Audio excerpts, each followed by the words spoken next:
Rhino, is that you? There, I think I got it.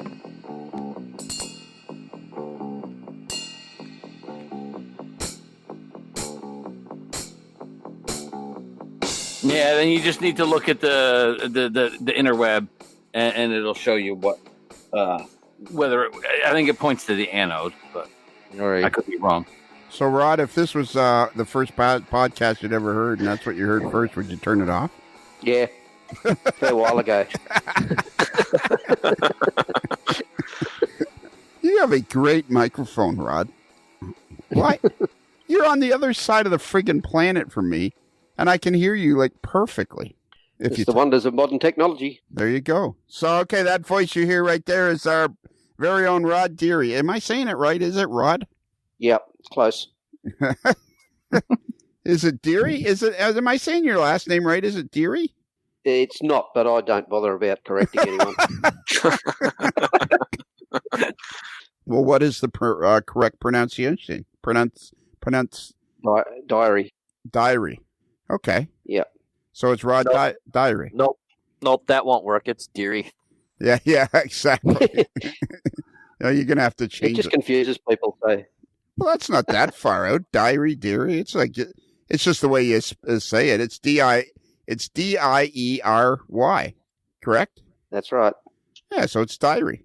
D-I-E in any language is die, and then an R-Y, and it's diary. Rhymes with fiery. Rhymes with fiery, yeah. Just like, yeah. So are you on the grader right now? No, I'm at home. Okay, I'm just asking. I don't know. Nobody else can see it. Have you ever seen our pod? Nobody can see anything on our pod. Listen, Rod, I've had a bad day today. Don't give me any angst, okay? I tried making brownies, and that was a bust because I don't know what I did wrong, but somehow I screwed up my brownies. So that was something that was going to cheer me up. Not that I'm unhappy, but I was going to go brownies bonus. So then I went to then I threw them in the garbage, and I went to make a chocolate cake, and I turned on the stove the wrong way, and I went up to check on it, and as soon as I took it out of the stove, the center collapsed. So I don't need any of your crap right now, okay? Okay, I'm sorry. I'm having a greater free day. You're having a what? A greater free day. Greater free day. A greater free day. Oh, you're not working today. It's actually, okay. So that voice you hear is Rod Diary, who is in Coolin, Australia. Am I pronouncing it correct? Is it Australia? Yes. Is it Coolin? It is, and it's Western Australia. Western Australia. What did I say? I just said Australia. Okay, well, it's Western Australia, and you're about, what, 3 hours? We just like to narrow it down a bit. Yeah. You're about, do Western Australians and Eastern Australians, are they kind of like like at odds with each other? Yeah, Western Canada and Eastern Canada? Yeah, a fair bit like that. Yeah, okay. So how far is it? So it's like a 3 hour drive from Perth for you, or what? Yes, a little bit over 3 hours, yes. And Perth is the biggest city on the west coast of Australia. It is. In fact, it's the most isolated state or provincial capital in the world. Oh, really? It's for today's trivia. It is. Okay, so it's the most isolated state capital or province capital, area capital in the world. And what's the population of Perth? About just under 2 million, I think. All right. What is the population of the surrounding area? Like the whole area?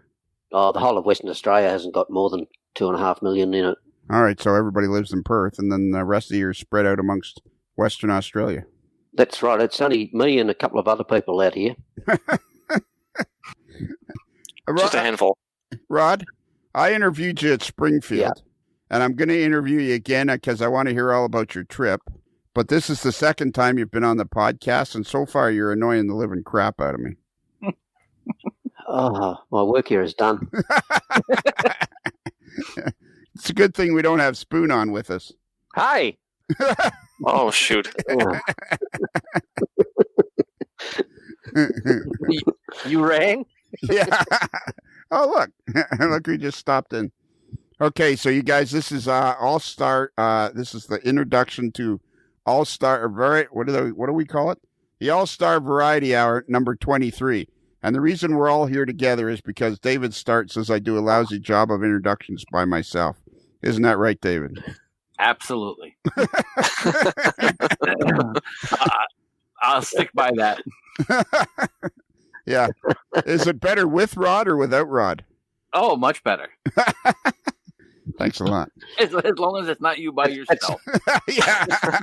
Me and a parakeet would be better. I'm glad that you set low standards and fail to achieve them. Exactly. What are you working on, Spoon? Trying not to blow up a battery. A battery for what? I'm trying to get an LED to work, and I'm not sure if the next 5 seconds is going to determine whether or not I explode or not. Oh, hey, look at that! It works. What kind of how much power are you using on it? 9 volt. Okay. And what do you have to run that through a resistor or something, or what? Yeah. I took David Start's advice. That's a sad state of affairs. Which again, this intro is full of absolutely mind-numbing statements so far. I looked at the interweb to figure out which one of these surface mount LEDs are so tiny, that they don't exactly tell you what side is what. So I just looked it up on the Google machine on the interweb and figured it out. And I figured it out, and now I can start figuring out how to wire my engine. So what did you call the flat surface mount? What is it for? It's a surface mount LED. I'm using them for pretty much everything. Headlights and a bunch of other stuff, lighting on my locomotives and stuff. George, why do they call them surface mount? I believe because they're mounted on the surface. Yeah. Thanks for that. No problem. Glad to do a service. Are they self-adhesive or something? Or I mean, are these bulbs that would go in the headlight of an HO's or an S-scale locomotive? Yeah, I mean, basically, like they would. I think I have the right mic, right? What's that? They're not the ones that you would use like one of the plastic piles to connect to the actual headlight mount, right? You can actually put them straight onto the actual headlight. Yeah, you could pretty much do whatever you want with these. Yeah, they're real low, very low heat, very low, pretty much everything to them. There's not a whole lot to these, but they're very small. They don't suck up a lot of space. The actual mass of the wires that are on it take up more room than the LED itself does. Right, so they're the ones you could do, if you had like a twin beam headlight, you wouldn't have to have one set farther back and then have something conveying the light to the actual lenses. You could put one in each lens and have 2 LEDs in the actual headlight itself. Cool. If you wanted to. Yeah. You got it. So which would be nice, but why do they call them surface mount? Like, to me, that implies that you just mount them on the surface of something. They're self-adhesive or something. The solder tabs are on they're rectangular, and the solder tabs are on the bottom. They're meant for surface mounting on a PC board. Thank you very much, David. Finally, that's finally something. Now I can see why you don't want me doing this by myself. And Mike, one thing you want to do with them is just put a little drop of ACC on the back of it where the wires connect before you mount them, and it just makes the solder joints a little more robust. Oh, that's a good idea. It gives it a little extra strength because they break off easy. Did you eat like 2 bowls of cereal this morning or something? Because that's like 2 good ideas you've had today. Even a blind squirrel.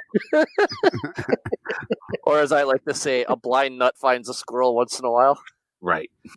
So where did you get them? Online. From? I have no idea, to be perfectly honest with you. I really truly don't. I found them on Amazon and said, "Oh, hey, look, I need those." Click. That's what I did. I looked up the 603 LED because I wanted a smaller LED, and I looked that up, and somebody had a whole bunch of them on there, and I bought them. So I know somebody is listening to this. Believe it or not, at least somebody's listening to this that wants these surface mount LEDs. So where would they go to find them? Amazon.com or eBay. You can go DigiKey, pretty much anywhere. Now, the ones that I got came with 3 different types of resistor along with it, so that you could, depending on what your input to it is, which is actually pretty handy because that you don't have to hunt for the resistors. Try to figure out what resistor to use. See, I put surface mount LED in, and all I'm seeing is big ones. So how do you find hobby, like HO scale surface mount LED? Put 603 LED. All right. 0603. Yeah, 0603 LED. Should come up with like a ton of colors. And you can buy them pre-wired or non. I suggest getting them wired. Absolutely, because you can do it, but it takes a lot of practice. Rod, why are you laughing so much? Have you tried to wire one of these things? I have. And I bought some pre-wired ones, but the wires came off them. They weren't very good quality, so I thought I'll have a go at that. But my soldering iron is way bigger than the LED, so I gave up.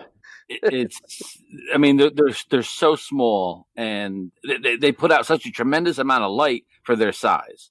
The ones that are really a little smaller than this are the 0402. The 0402. I've seen those on HO scale crossing gates used quite often, and because that way you can put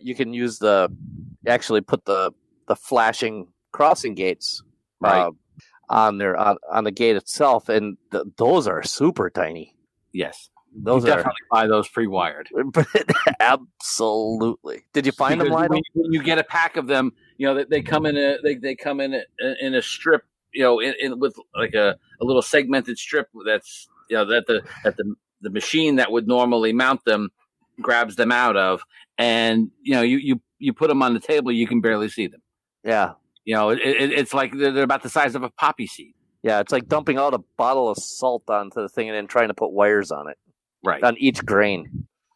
Lionel, did you find them? No. Well, I went on. I put 0603 surface mount LED DigiKey, and all I see is this little tiny square thing with a little kind of like two pads on it. That's what they are. It's just that's a really blown up picture. And when you guys say pre-wired, can you get them with wires attached to those little pads? Somebody already solders the wire to them. Yeah. All right. Yeah, so you won't lose your mind trying to figure out how to. So how does this little tiny rectangular LED fit in the headlight hole of a locomotive? You glue it right to the back. Yeah. Okay. Or like use a piece of.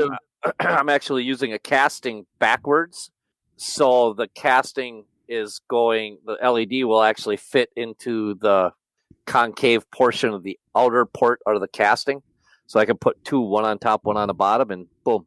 So like most they're perfect. Locomotives come with some sort of plastic in the headlight, right? Because you can't have this at the back without something in the headlight hole to make it look like a headlight. Right. You can get 2 small pieces of fiber optic wire too, or fiber optic. It's not wire, but conduit or whatever you want to call it. Yeah, light pipe. All right. That was the old ways, that you'd have lights mounted to the circuit board, in both directions. It would be like one light bulb, and you'd have the light traveling through a conduit to the actual headlight to make it light up. Rod? Yes, Lionel. I understand now why you turned this off when you first started listening.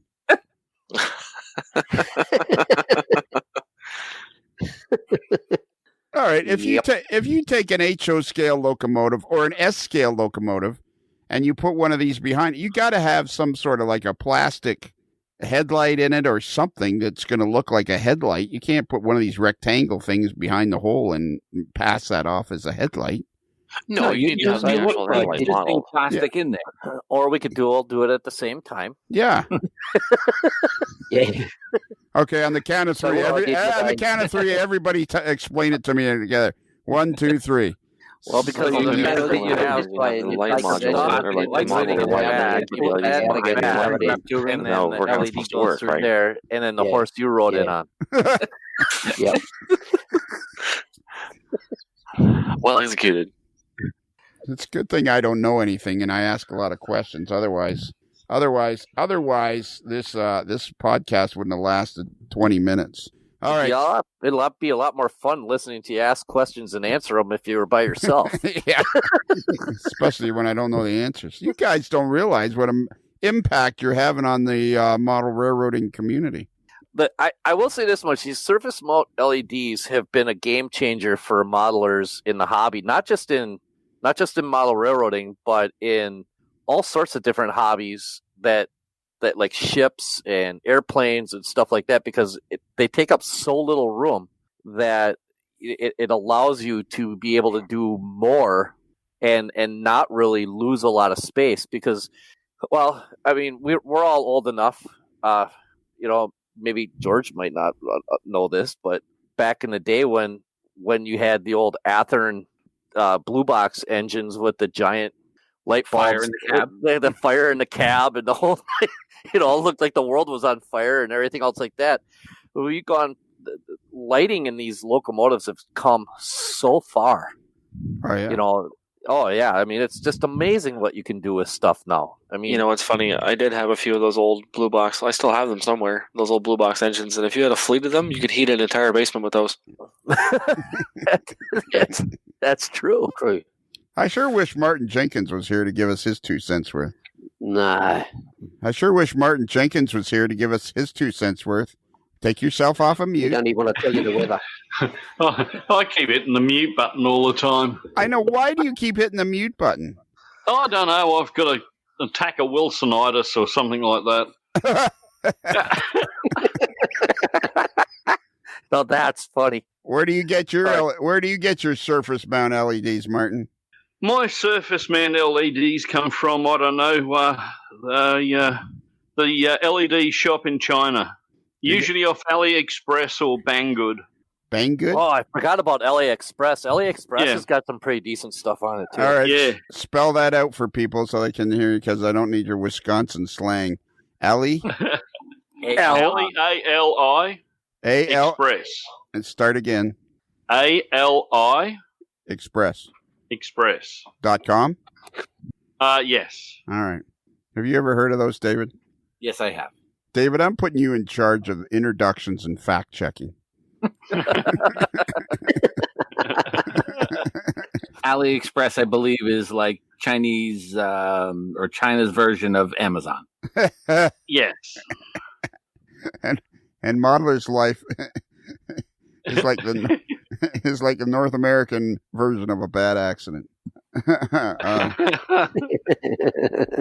All right, that's it. Okay, so we're here to introduce All-Star Variety, the All-Star Variety Hour number 23, and on it is Josh Bowman, his first time ever on, and he did a really good job being interviewed. And then we have the very last Was Happening with our buddy Ron Kleiss. Sounds like nice. And you guys, who chewed up another 20 minutes. The longest introductions in the world in the history of podcasting. Although the thing I hate to I turned it off 15 minutes ago. Yeah, you turned it off 10 minutes ago. Can you, you seem like you're on a 7-second delay there, Rod. I'm coming to you via satellite. Yeah, that's what it seems like. There's this little pause every time I say something. No, my internet is via satellite, so. Is it really? It sure is. Well, that's interesting. How come your internet, is that the way everybody is in your town? There's some still on the old ADSL, but it's way slower than what I can get, so I chose to go the satellite. All right, so okay, so you independent? Yeah, I know, yeah, exactly, Spoon, exactly. Spoon shaking his head like la-di-da. See, that's why they had to put that big radar dish on the top of the Stuart L. Sterling building, was so it could pick up the satellite signals from Rod. Yeah. So, Rod, this is interesting. So you have satellite internet that has a slight delay, partly to annoy me, obviously. So is this an independent decision you've made, or is this the way the town is? Eventually, it'll be the way the whole town will be. Yeah. When they shut down the ADSL system, which is supposed to happen in the next 12 months, unless you use a mobile phone on the 4G network, if you want reliable internet, you have to go with satellite, which is called Sky Muster. Okay. and it works very well. It works. I'm happy with it. Yeah, it works very well, except it's got that slight delay. You and I got to have a conversation by ourselves because I feel like I got to be going. Okay, now we're going to our reporter Rod Deere in Coolin, Australia, Western Australia. He's going to report on the grader problems in Coolin, Australia. That's it. Go ahead, Rod. All right, that's it. Okay, so did I introduce you? Yeah, okay. Thanks a lot, David. This is all your fault. Yeah. What else? Surprisingly. Yeah. Yeah, what else is new? Yeah, so let's just make sure everybody knows who all's here. It's George Taylor, the boy wonder. Say hey, George. Hey, George. We got Martin Jenkins, all the way from Brisbane, Australia. Who, for anybody that hasn't determined this yet, Martin has basically been put on this planet just to irritate the crap out of me. Thank you. my job here is done. And then we got Rod Deere, who's on the other side of Australia. If you guys ever meet, do you guys get are you guys always in, up at odds with each other? Yeah, we're not going to meet because he'll punch me. And then we got Spoon, our very own Mike the Spoonies, Ostertag, all the way from Green Bay, Wisconsin, home of the frozen tundra of Lambeau Field. Hello. Hey, oh yeah, I know what. Hey, that's what I was going to say earlier on before we got so rudely. Is there something you'd like to say to Serge LaBelle, Spoon? Thank you, Serge. Thank you very much. Yeah, you get on that interview, and Serge is sending you all kinds of cool S-scale pulpwood cars, bulkhead flat cars. Bulkhead flat cars, yeah. Yeah. I know. Don't tell anybody, though. So, Serge, explain to me how come you love the podcast that I started, and yet you're sending presents to Spoon. How does that work? Well, birds of a feather. Yeah. Well, at least Serge got on the podcast once, anyways.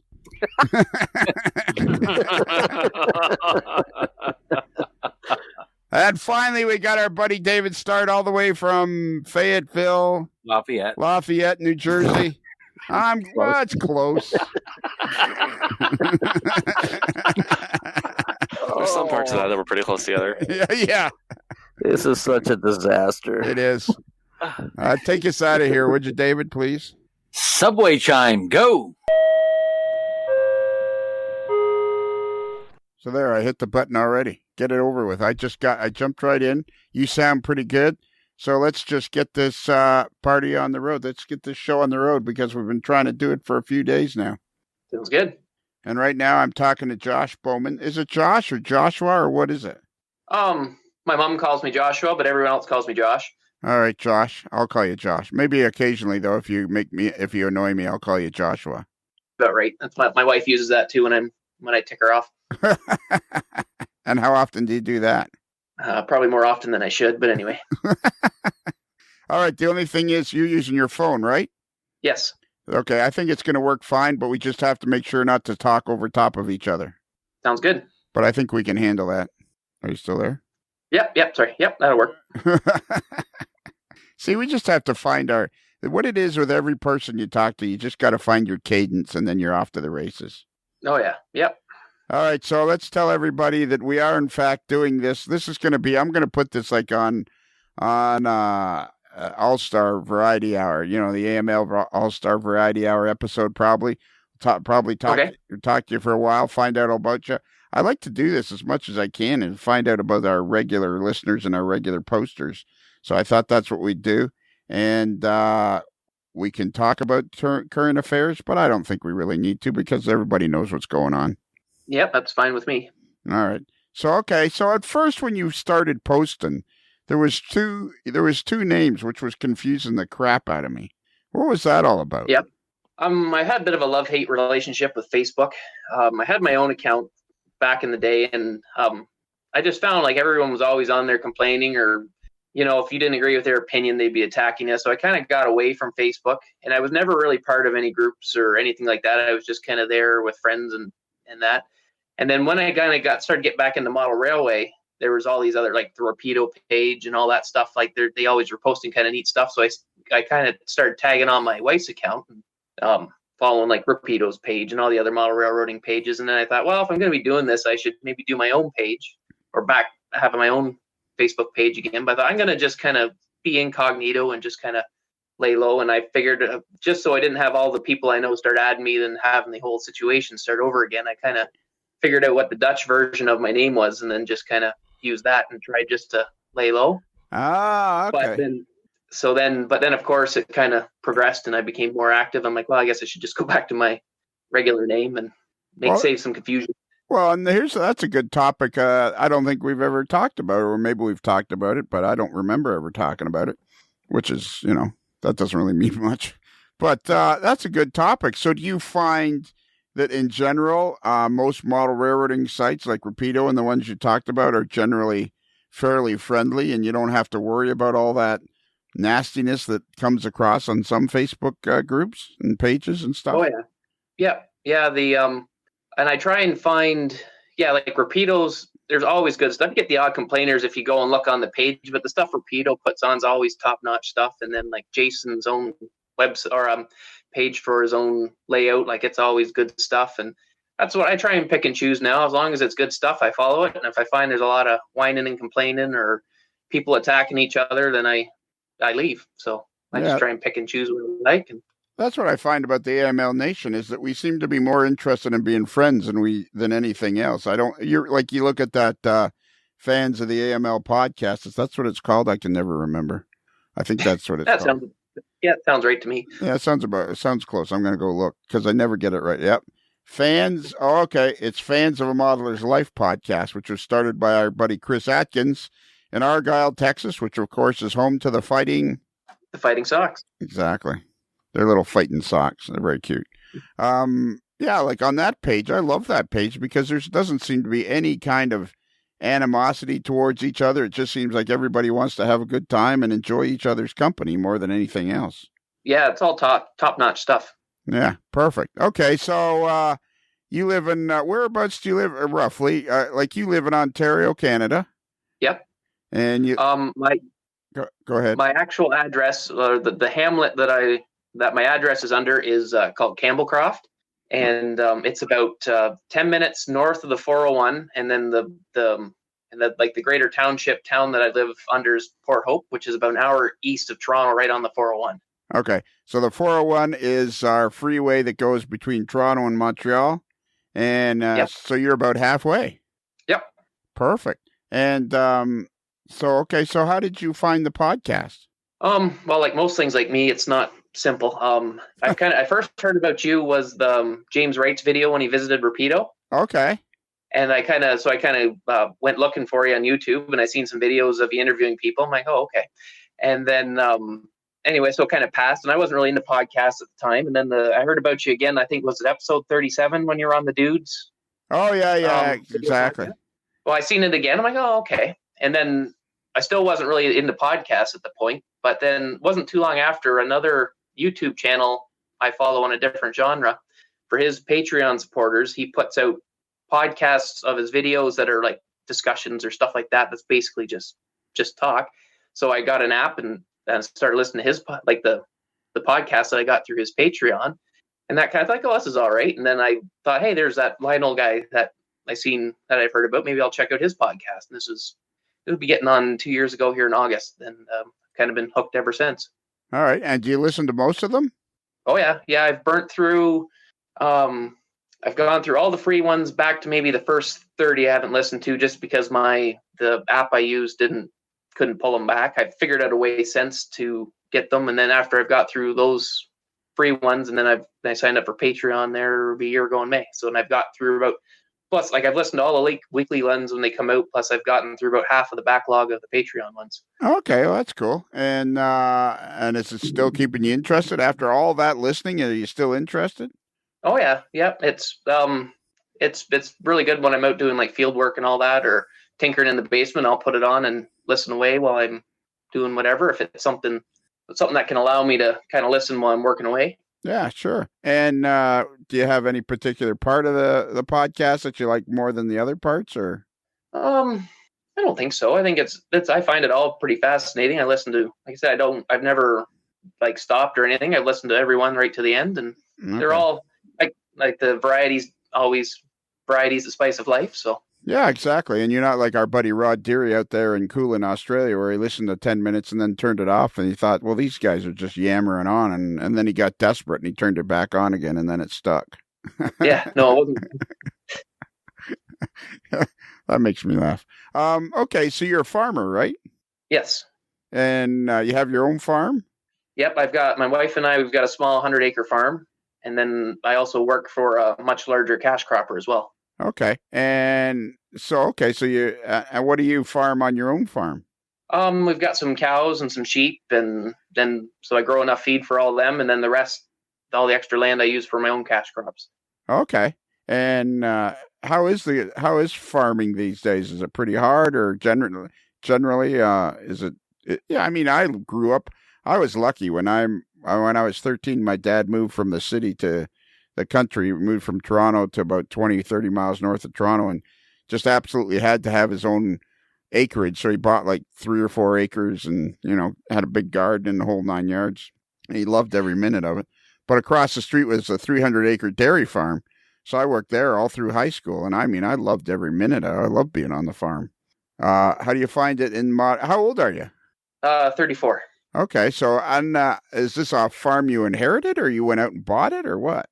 No, my wife and I, we bought our first house back in 2008, and we got married in 2010, and then we had this farm, another large cash cropper that he knew we were looking, and this farm came available, so he got us in here in 2011, and we were able to buy it just before the real estate in Ontario went stupid, just about a year before. Oh, that's cool. So you got in at the right time, and you're off to the races now. Yep. And so how have you been a model railroader all your life? I was sort of when I was younger. I had he was a dairy farmer just up the road from my parents. He had a layout, and I used to go up there quite a bit. Then I tried to build something in the basement, and I had some stuff going around, but it was I wasn't, I guess, well, I had some boxes of stuff, and I guess I'm not as serious as some of the people that you hear on here, but I had something, and I played with it or modeled it and had fun with it. So how old were you when you started, kind of? How old were you when you got interested? Like same as everybody else, a kid, or? I was more interested just in trains, like when as long as I can remember, like my grandmother used to take me down, because we were right along both the CN and the CP main lines run pretty well side by side each other, down through Port Hope and Newcastle and all that. So we used to go and watch trains a lot.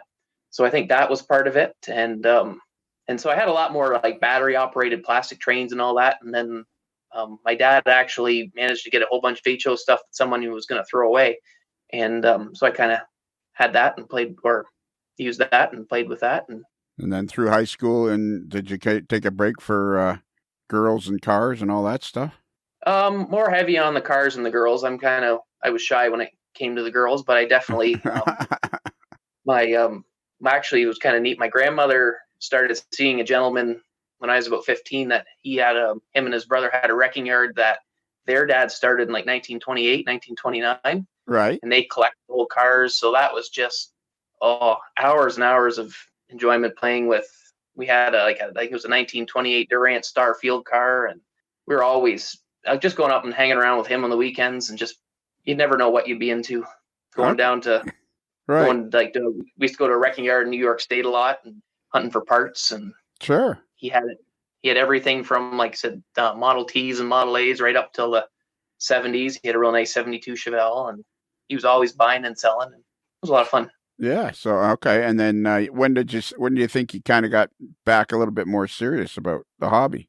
It was when we had our young lad there about, it'll be 6 years ago here in July. I kind of had a little more time had to be in the house and whatnot. And I found a 4x6 layout on Kijiji with some Bachmann Easy Track. And I got that and started playing around with that. And he was enjoying that. And then I got back in with the guy I used to hang around with just down the road from my parents, and then got into like a Thursday night round robin operating group. And then one of the guys in that group passed away. So I got pieces of his layout and it's just been kind of growing and growing ever since. All right. And so are you still in the Round Robin operating group?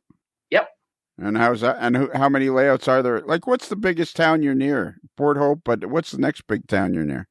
I guess Coburg. Like, I'm just about 20 minutes south of Peterborough. Peterborough is a good size. Yeah, Peterborough is a good size. So where are these? How many layouts are there in this Round Robin thing? This past winter, there's really only been 2. We've had as much as 5, depending on health and who wants to participate and whatnot. And they're usually all in Port Hope, and they're not. Well, the one guy's is pretty monstrous, but the rest of them they're good medium-sized layouts. Yeah, okay. Fun to operate on and fun to have guys to hang out with and the whole 9 yards. Yep. Perfect. Okay, so what are you modeling? Have you got a layout underway or what? Yeah, I've got we built an addition on our house in 2018. So I have a nice new basement that I can fill up. I've transferred some of these other pieces of a layout down to there, and I've got it would be an L shape at the moment. I think it's about 18 by 27, something like that. And it's eventually going to go around the basement, but I've got that to start with. Okay. And you getting any help from anybody, or are you doing it all yourself, or? I'm doing it mostly myself. Yeah.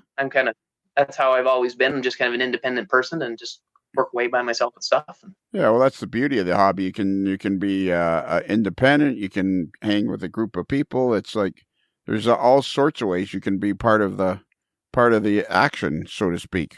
Yeah, there's some people I know that would enjoy it, but it's like they used to belong to the club in town and whatnot, but I'm just having a hard time getting them to get back into it. Right. But I know if they did, they would really enjoy it. But yeah, and it's one of those things where people will do it when they're ready to do it, kind of thing, and you want people to have fun. Did I see you post? I saw you post something. Didn't you post something on the fans page there in the last little while about a little tour of your layout? Or yeah, I can't see it right now. I guess I got to refresh the page. All right, so tell us about. So tell us exactly what you're modeling then. Like, is it a freelance CP CN? It's a Pensy. I'm kind of shooting for like 1958ish. And I'm kind of like it's going to be like a freelance kind of a area, but it's vaguely going to resemble kind of the between the Altoona to Pittsburgh, kind of that area, Pennsylvania. Okay. And how do you think you got interested in that? Back when I was little, we used to go to Strasburg, Pennsylvania every other summer on a family vacation. And we used to stay in had these cabins on a farm just a mile away from like the Strasburg Railroad and the museum there. Right. And every day when you had to go out, you had to go right past the Railroad Museum of Pennsylvania. Yeah. And that just all the big steam engines and diesels and all that, like that's what just really put the impression on me. And like, to me, in my mind, a beautiful steam engine's a Pensy, just the way that they have between their high mounted headlight, their bell pair firebox and all that. It's just, that's what, in my mind, when I think steam engine, that's what I see. So that's where I am. All right. So, and so you're going to have some steam and some diesel, that kind of So how about this for a question? The question of the day is, like, you're a young guy. How old did you say you were? 34? Yep. Yeah. You're a young guy. So you're going to model the transition area. And was that a hard decision, or were you like, yeah, I want to model that because you were kind of exposed to it at the museum and stuff? Yeah, that's basically it. Both the transition era, because I'm also actually by trade, I'm a farm equipment mechanic. So I'm all into diesel engines and all that stuff as well. So I'm interested in the diesels kind of just on the mechanical side, but the steam engines just on their beauty and elegance side. Okay, so you kind of got the whole package going. So you're a farm equipment mechanic, licensed, like it? Did you say? Yep. I worked for a John Deere dealer for 15 years, and I just quit there just coming up on a year ago, and so I'm still actually doing, some of my customers kind of followed me, so I'm still looking after them as well too, whenever I can. You sound like service calls and all that. You sound like you're a real going concern. There's not too much free time at the end of the day some days. You're either servicing farm equipment, or working on another big cash crop farm, or working on your own farm. Yeah. And you probably have chores to do on your own farm every single day, don't you? Yeah, we've got it's not so bad in the summertime. Usually the livestock is just go out, check, make sure they've got water because they're out in pasture mostly, and just make sure everything's all right in the barn. But in the wintertime, you can get up to half an hour to 45 minutes in the morning, and then 45 minutes to an hour every night of chores. Right, to make sure they have hay and feed to eat and all that stuff. Yep. And how many head of cattle do you have? I've only got 7 at the moment. Right, but still, you got to look after them and all that stuff. Yep, and about 30 sheep. Oh, yeah? 30 sheep, eh? Oh, that's kind of cool. And do you shear them in anything, or do you have another guy do that, or what? No, actually, my youngest brother, he just bought a set of shears last year, and so we sheared them ourselves last year, and then we'll do them again ourselves this year. Oh, cool. That all sounds awesome. That's okay. So, how often do you get to work on your layout? It's kind of hit and miss. Like sometimes if the kids are homesick from school or whatever, I'll get some time, or if it's a real crappy rainy day on the weekend, I'll spend some time in the basement, or just the odd evening, kind of, just the way it works out. If chores aren't too long and I've got still some energy left, I'll go down to the basement for an hour and a half and kind of pick away at something. Sure. And do you feel like you're making any headway? Yeah. I just started this new layout back in November, and I've already got some trains running, so I think I'm doing all right. Holy mackerel. And then, so how often have you been to Altoona?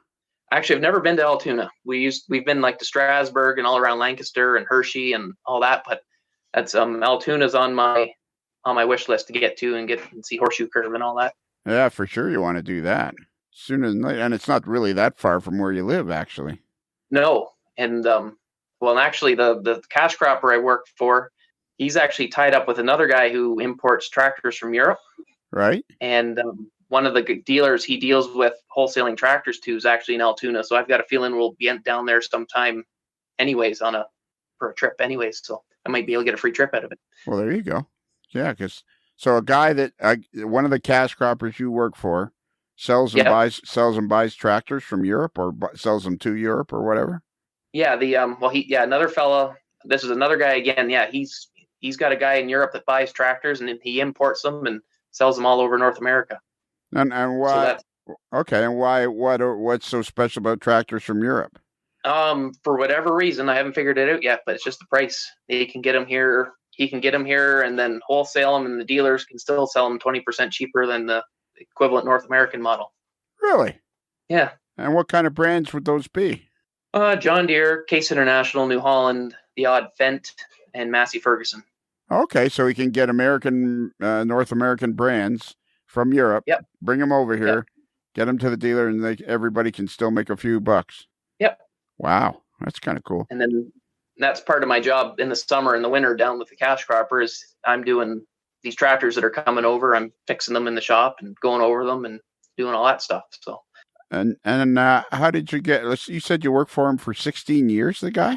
No, that was an actual John Deere dealer I worked for 15 years. Right, yeah. So you started when you were like 18 or something.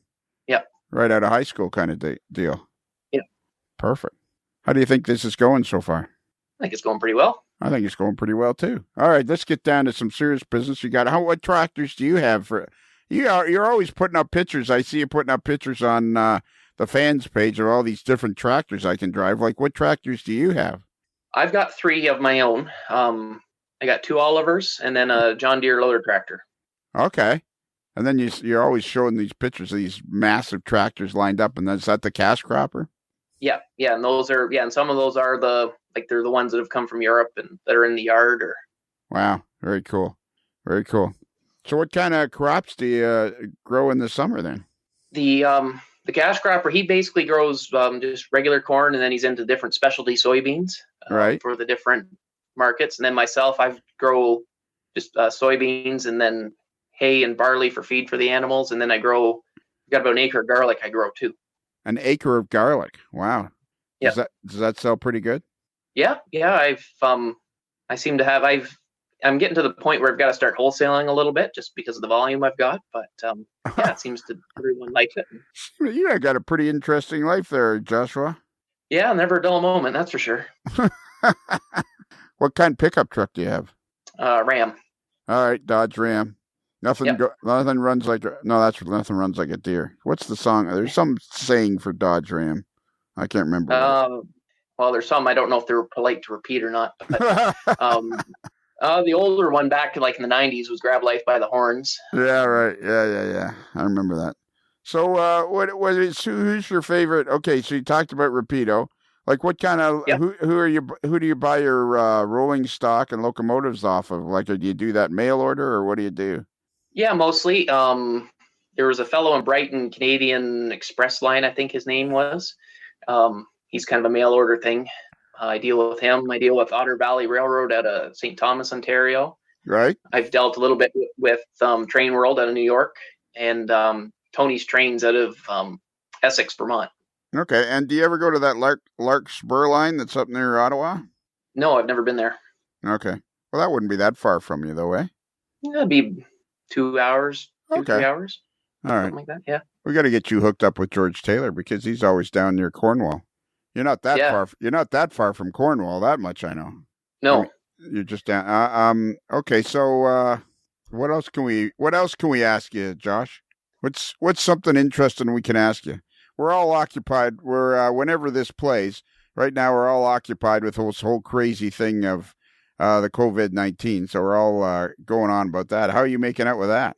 I think all right. The cash cropper, I had a bit of a flu bug there, not this past weekend, the weekend before, and so they asked me just to stay home for 2 weeks. So I've been kind of, like I said, working on the layout and getting my own stuff out, getting the tractors ready and different pieces of equipment ready for spring. And right. So we're just kind of laying low and waiting for things kind of blow over. Yeah, exactly. Which is kind of hard, but at least you got lots to do outside and all that stuff. Yeah, we're fortunate that way. I think there one day last week, the 4 of us all went for a walk and went for a walk around the farm, and it was a lot of people they're kind of stuck in their apartments and can't even do that. So yeah, not many people have their own 100 acres to walk around. No, that's for sure. You must feel pretty. You must be feel pretty proud of yourself to be 30 years old and 34 years old, and you got your own farm and everything. You guys got to be pretty proud of yourself, I would think. Yeah, we're happy with how we are, and this is where we wanted to be, and this is what we wanted to do. And my wife, when it was the same kind of dream she had. So. Oh, really? Oh, that's cool. Yep. That's cool. Yeah, she came from a dairy farm north of Belleville, which is about 45 minutes east of Port Hope, and fortunately, due to circumstances, she wasn't able to go back, and so anyway, we got our own farm. That is cool, and I think there's a lot of farmers that are listening to the podcast these days. I think we got farmers all over the world listening to this podcast, Australia and all over the United States, and we got in Canada and everything. And it's like I'd like to hear from more of you guys because it wasn't for that's where it all starts is at the farm. If it wasn't for farms, we'd be pretty much there'd be nothing happening. That's for sure.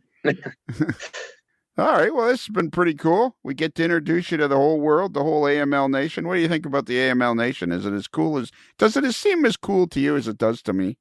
I think so. Yeah, it's pretty neat how it's very unique, and it's very interesting how it's growing and how everyone kind of interacts with each other. And I'm kind of looking forward to. I was really hoping to make it to Springfield this past January, but unfortunately I couldn't make it. But hopefully the next year I'll hopefully be able to make it. Yeah, that would be cool if you did. And that's not that far from you either, really. No. Probably what? Maybe, let me guess. I'm going to guess no more than 6 hours. I think something like that, yeah. Yeah, by car. Yeah, that'd be cool. Yeah. That'd be cool if you made it there. I mean, we had a ball at Springfield last year, and I keep wanting to get on. There was a guy. I'm going to look on our mail. Scott Lester. Man, he was from Carolina. Hey, Scott, how you doing, buddy? And he came up, and he had a great time. And I got to get him. Yeah, I got to get him on the podcast. But he has a good Southern Carolina accent. So I got to get him. Got to get him on the podcast and just get him to talk slow. Where do you have any train shows there or anything that you go to? Yeah, there's a little one here in Port Hope. They have one every year. They it's kind of like a flea market, kind of a train show. And then there's one in Bowmanville, which is like about 20 minutes west of Port Hope, and another one in Lindsay, Ontario, which is about half an hour north. There's nothing too big.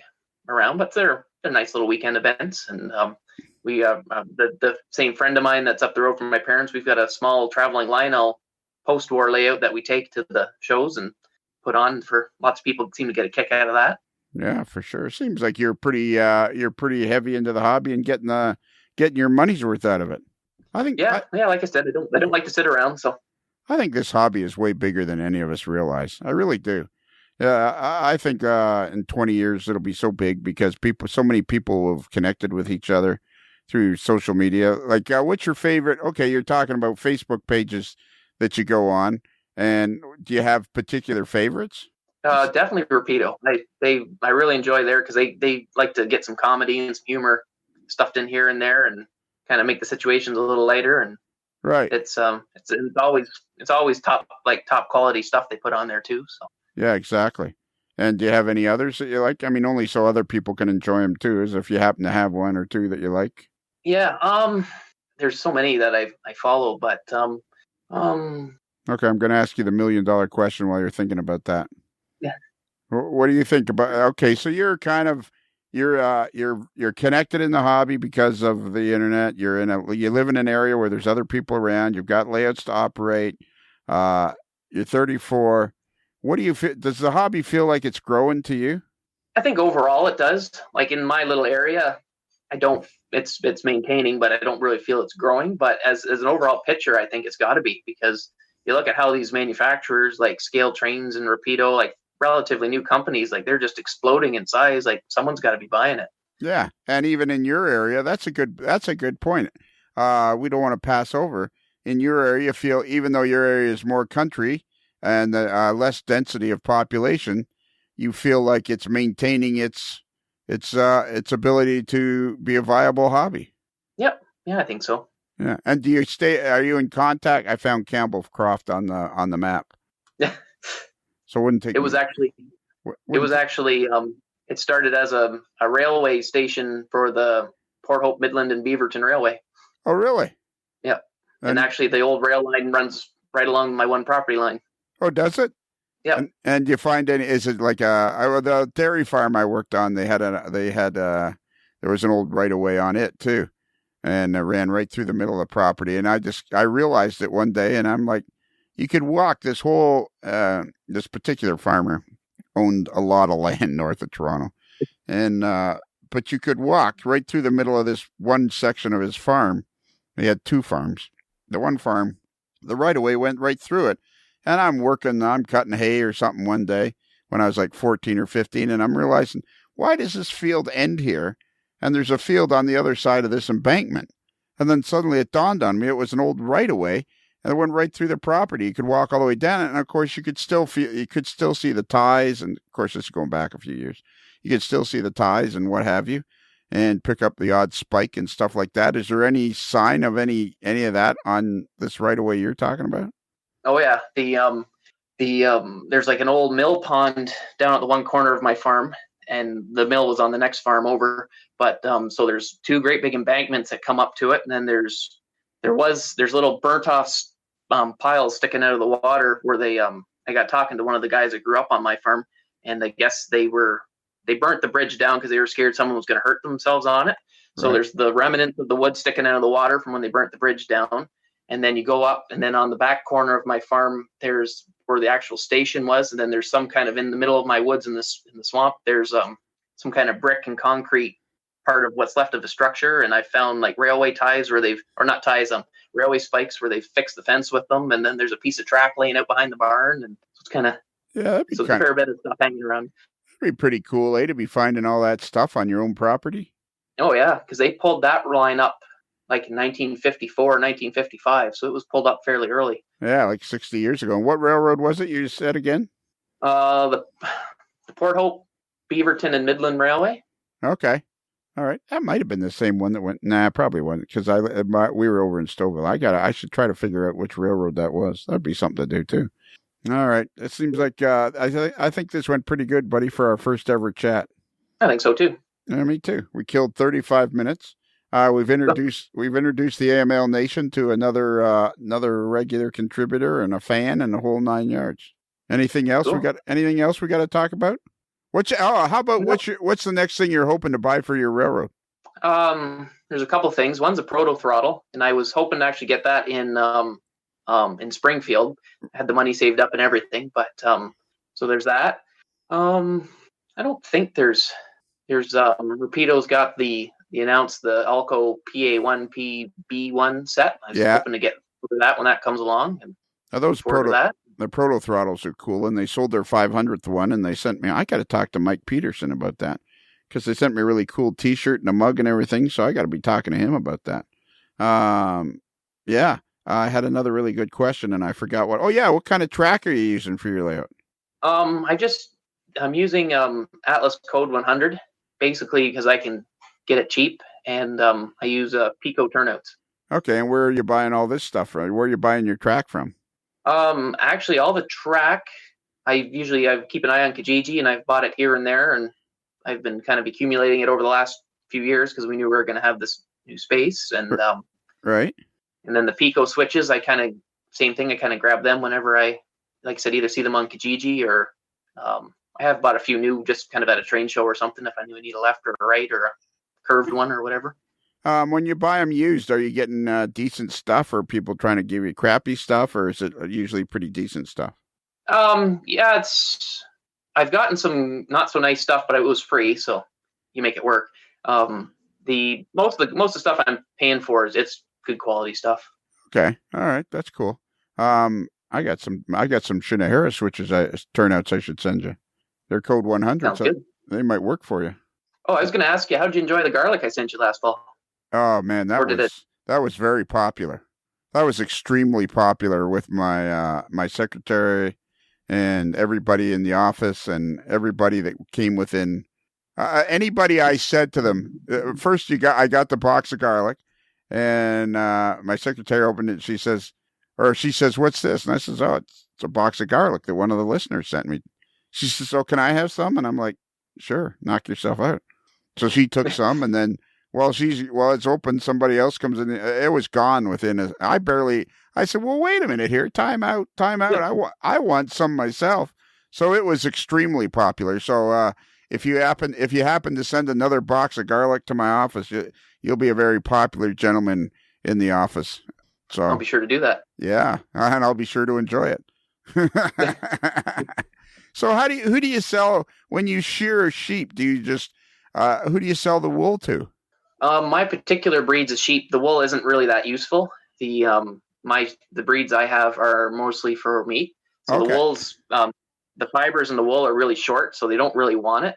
I've given some away, and I've actually come to find out there's actually a lot of nutrients that the soil would like in it. So I'm actually going to start mixing it in with the manure and spreading it back on the fields just to help with the fertility of the soil. All right. So how do you find that kind of stuff out? How do you find out farm information? Like, how did you find out that the wool that you shear off the sheep that you raise for primarily to sell for meat, how did you find out that the wool was good with nutrients that you could put back into the ground? Actually, my youngest brother, he's always reading stuff, and he read that somewhere, and he came right over and told me, and so he likes to help me out as much as we can. Okay, is he a farmer too? Is he just like hanging out on the farm? My dad has the farm, like I said, right down closer to Port Hope, and so we all grew up on a farm. Okay. And so he's either helping him or helping me. He kind of wasn't really sure what to do at high school. He went to London, University of Western, and did like the piano tuning course, and then he's worked different jobs. He's having a hard time figuring out exactly what he wants to do, but in the meantime, he's helping me or helping my dad, so he still enjoys the farm work. But. Okay. So I found Campbellcraft on the map here. So on it says, what is that? The Ganaraska Road? How do you pronounce? Ganaraska Road. So where are you in relation to that? Do you see Campbell Road on there? I probably have to. Campbell Road. I see County Road 10. Go east a bit. East a bit. All right, I'll have to probably get closer to get them to tell me what. There it is. I found Campbell Road. Yep. And you see there'll be like, you can see, I don't know if they show the pond on there or not, like a bunch of water. I see. Well, yeah, I see if you go off how do you say it? Ganaraska. So you go south from Ganaraska Road. Are you the first farm or the second farm or what? I'm the first farm on the west side of Campbell Road. Okay, the first farm on the west side of Campbell Road. Let's see here. Well, I see. All right, there it is. Okay. Oh, yeah, okay, cool. And you got kind of a lowland, or like you say, a bit of a swampy area there. Oh, yeah, there's the pond there. You got a big, huge pond there, eh? Yeah, I just kind of get the tail end of it, but on me. And that was a mill, and that was a mill pond. There was a mill there at some point. Yeah, actually, the mill's still there. Oh, really? At the other end there on that on Grist Mill Road. Yep. Wow. And is the mill still operating? The turbine doesn't work, the water-driven turbine, but they can run all the seed cleaner and all that stuff with like a tractor, PTO on a tractor. Yeah. And so do they still use it for a mill, or is it just like a historical thing? The last guy that owned it just sold it here recently. He actually got all the seed cleaning stuff, so you could take your barley or oats or wheat or whatever, and he could clean it. Then you could turn around and plant it again. Oh, okay. But they didn't. But the grist stuff, like all the stuff for grinding it into your barley down to feed, none of that stuff's working. Okay. Pretty interesting life you got there, Josh. I'm sure glad we ended up doing this. This is pretty cool. Yeah, it's been fun. So you got barns there with big white. You got with white. I guess are they silver or white ceilings on or roofs on them? Silver. Okay. Yeah, because don't ever say this to Tom Jacobs, but in some of the Google pictures, top of his barn looks purple, and Kelly won't let up on that. He just keeps saying it's purple. And I see. I've heard. And I've heard the argument. Yeah, and I see you got the giant marshmallows, a string of giant marshmallows down there. This picture's obviously from the summer sometime. Yep. Cool. Look at that. Now we've killed 43 minutes. Now we have to stop. All right. So that was pretty cool, buddy. I think for the first time out, that went pretty well. Good. All right, and sound was good. You're still going to come down this spring, and we can drive a tractor? Oh, I'm going to come down there eventually for sure. Don't worry about that. That's definitely on my list of things to do. It's not that far for me. Probably like 3 hours for me to get there. At least hang around and have lunch with you or something. Sure. Yeah. All right, let's call it a night. You know what you can say? Subway chime go. So whenever you're ready, let it rip. All right, subway chime go. Let's see. Does it work? Too many buttons to choose from. You know what's happened to me lately is my earphones died. That's right, because you're having to try your Bluetooth ones, and you're cussing and cursing them sort of the other night. Yeah, and they seem to have a mind of their own, but they seem to be now. It seemed to be like you get a new dog, a new puppy, and now I seem to be like at the 10th month mark where it's starting to realize that it'd be just easier to do what I want. But right. But they seem to have a mind of their own. Yes. So I try to use them when we're doing I can hardwire them into the computer, and for a while I would hear myself, then I wouldn't hear nothing, and then I would hear several things, and it's just, but they're slowly coming around to realizing that I'm going to be relentless and I'm going to make them work. So they might as well just play along and get it over with. Like trying to break a horse. You finally got to the point you've broken the horse. Exactly. Yeah. It's like yeah. Okay, I'll let you ride me. Yeah. Yeah. We should have Jeff Brigham on here because he's a horse guy. There you go. He is a horse guy. Yes. We got quite a few horse people and farmers on here. Yeah. And then we got Ron Kleiss, who rhymes with nice. All right, so tonight we're going to, I'm not sure how this is going to turn out. It feels like it's going to be a was happening, but also feels like it could turn into an episode, and it also feels like it could turn into a segment for All-Star Variety Hour. So I really... Ooh, 3 options to choose from. Yeah. So at the end, we'll have to see what it was. So it's like kind of like, let's make a deal. Do you want door number 1, door number 2, or whatever behind the curtain? Yeah.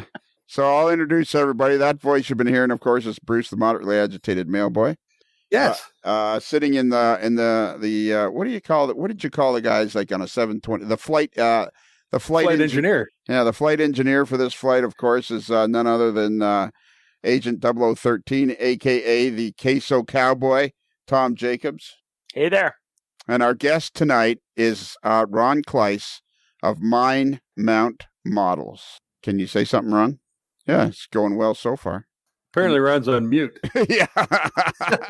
That's my dig. Yeah. Apparently Ron hasn't turned his microphone on. He's working on it, though. We can see him. He's pushing buttons. You there? Yeah. Hey! evening. Good evening, everyone. The microphone was on the screen, but there's a little button on the headset that wasn't cooperating. It's a trick. It is a trick.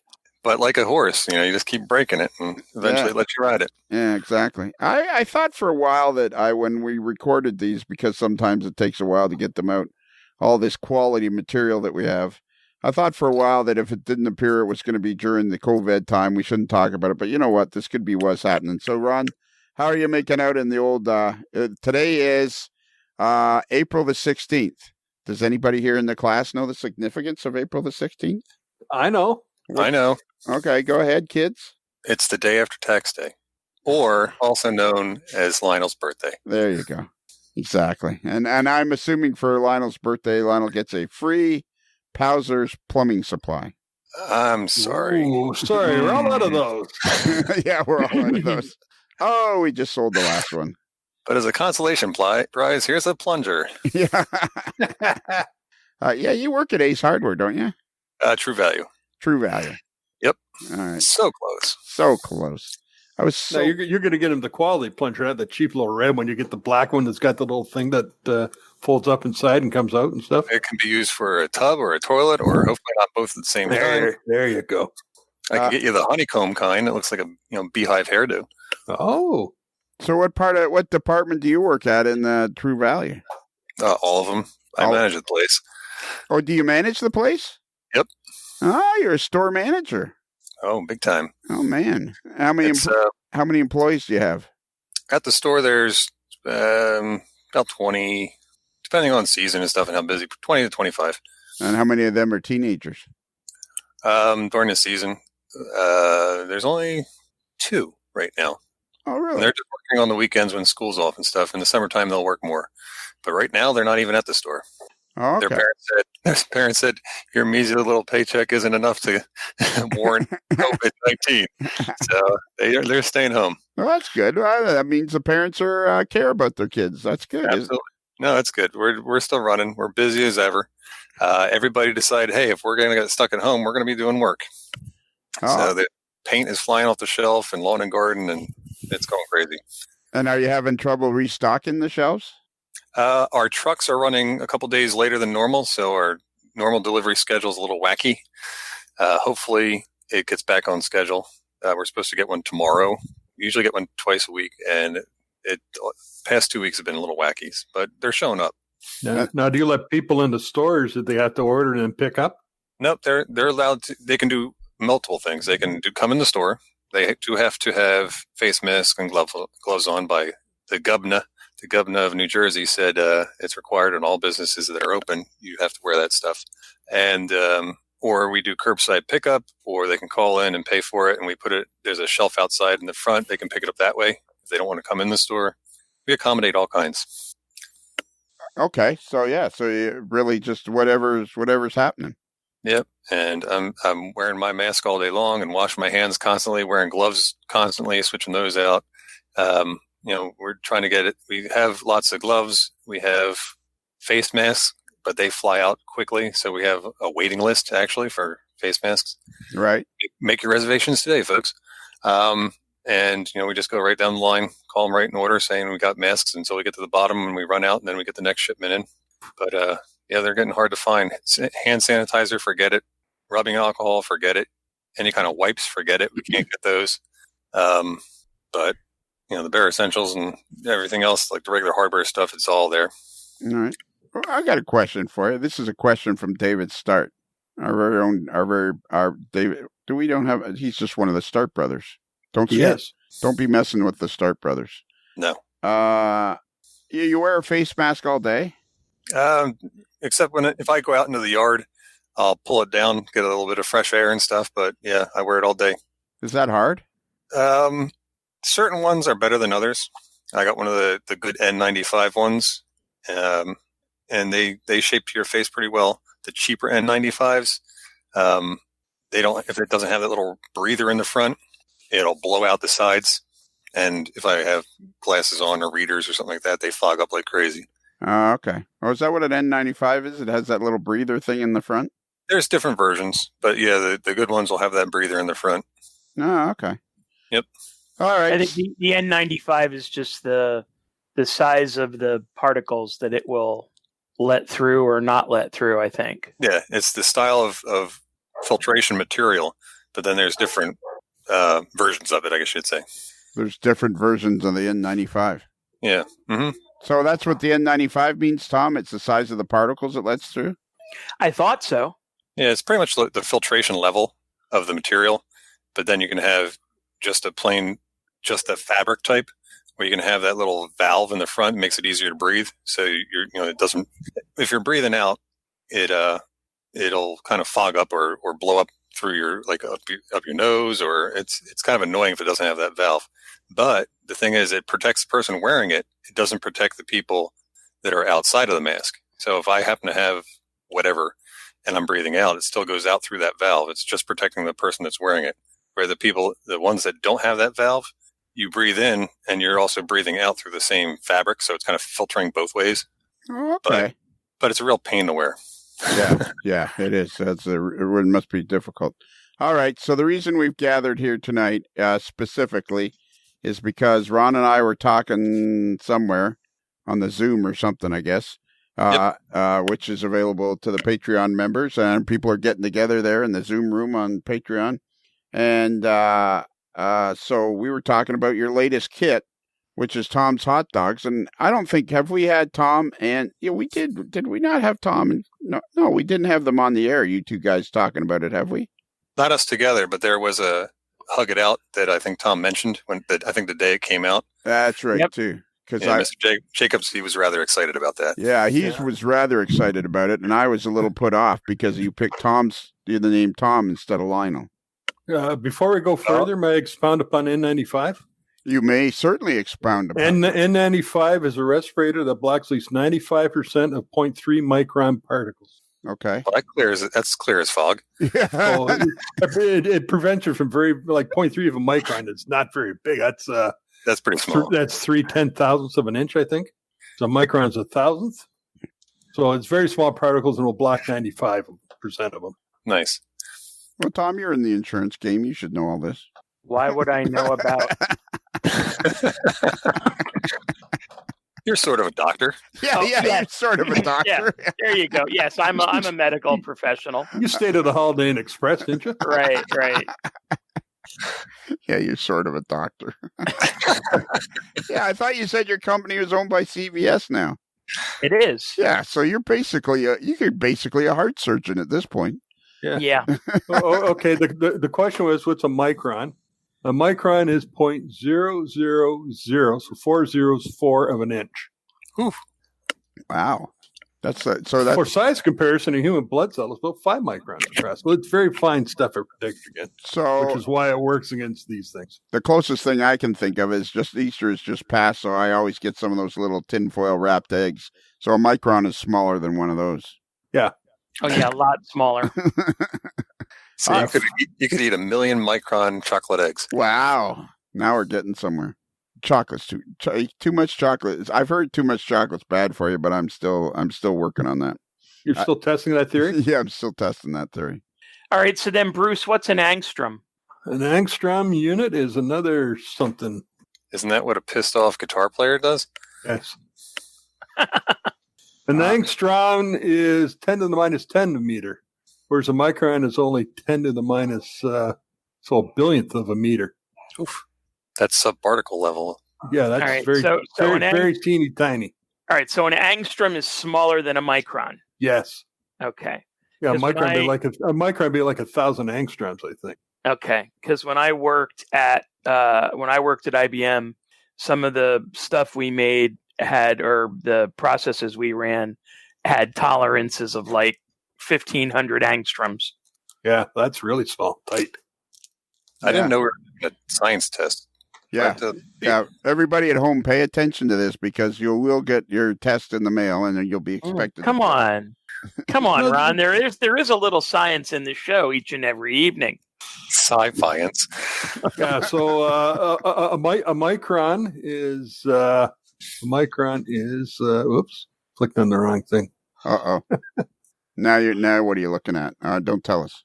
You clicked on the wrong thing and now you're looking at NASCAR races. Russian car crash videos. A micron is 1,000th of a millimeter, so it's a millionth of it'd be a millionth of a meter as opposed to a billionth of a meter. So, yeah. All right. An angstrom is 1/10 billionth, so it's very teeny tiny. This is infotainment, is what this is. It is. We're kind of like Bill Nye the Science Guy. Yeah, I don't know. Yeah, I don't know. We're nothing like him, but whatever. Yeah, exactly. I don't know if this is on before or after, because as we know here at the old AML, things are just pretty much of a throw it in the bin and see which one you pick out. But we did a show with like the Plinko game on the Price is Right. Yeah, it's like the Plinko game on the Price is Right. You put the podcast at the top and see where it ends up when it gets to the bottom. Sometimes you get 0, sometimes you get 1,000. Yeah, that's exactly. Right. So we did a podcast with Kaylee Zhang and Spoon, our buddy Spoon. Everybody loves Spoon. And then George Taylor. And George wanted to talk to Spoon about locomotives and stuff like that, so I made George ask the questions.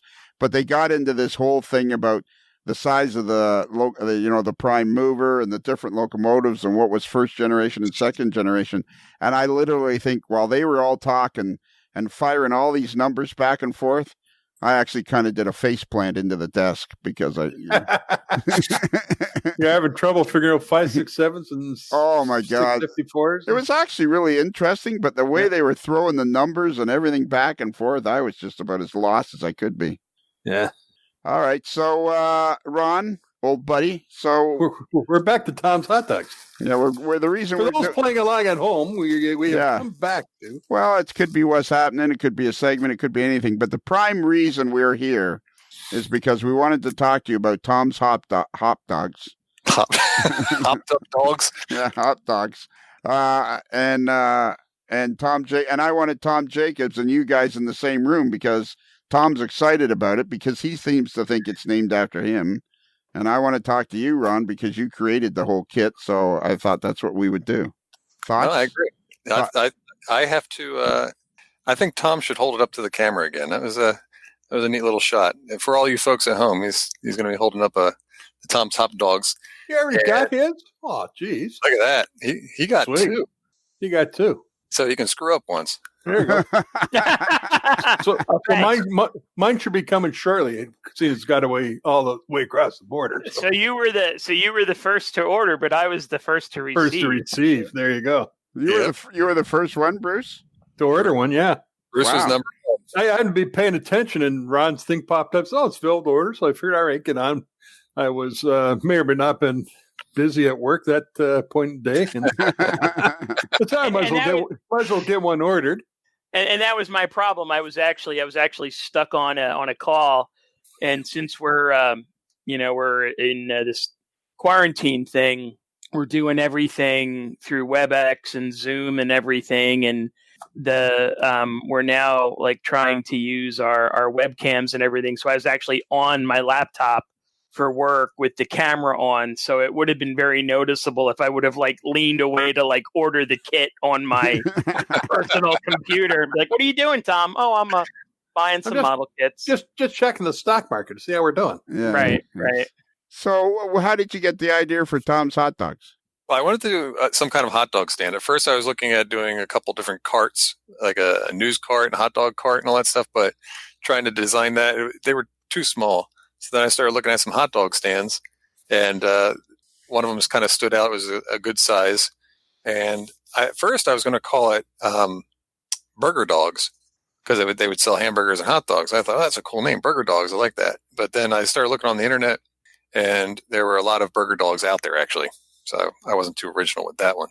So then I'm thinking, okay, I'm thinking, all right, Top Dogs. I like Top Dogs. There was a hot dog truck that was around for a while up where I live, and it was called Top Dogs. I'm like, all right, I need a name in front of that because I like to kind of name them after people and everything.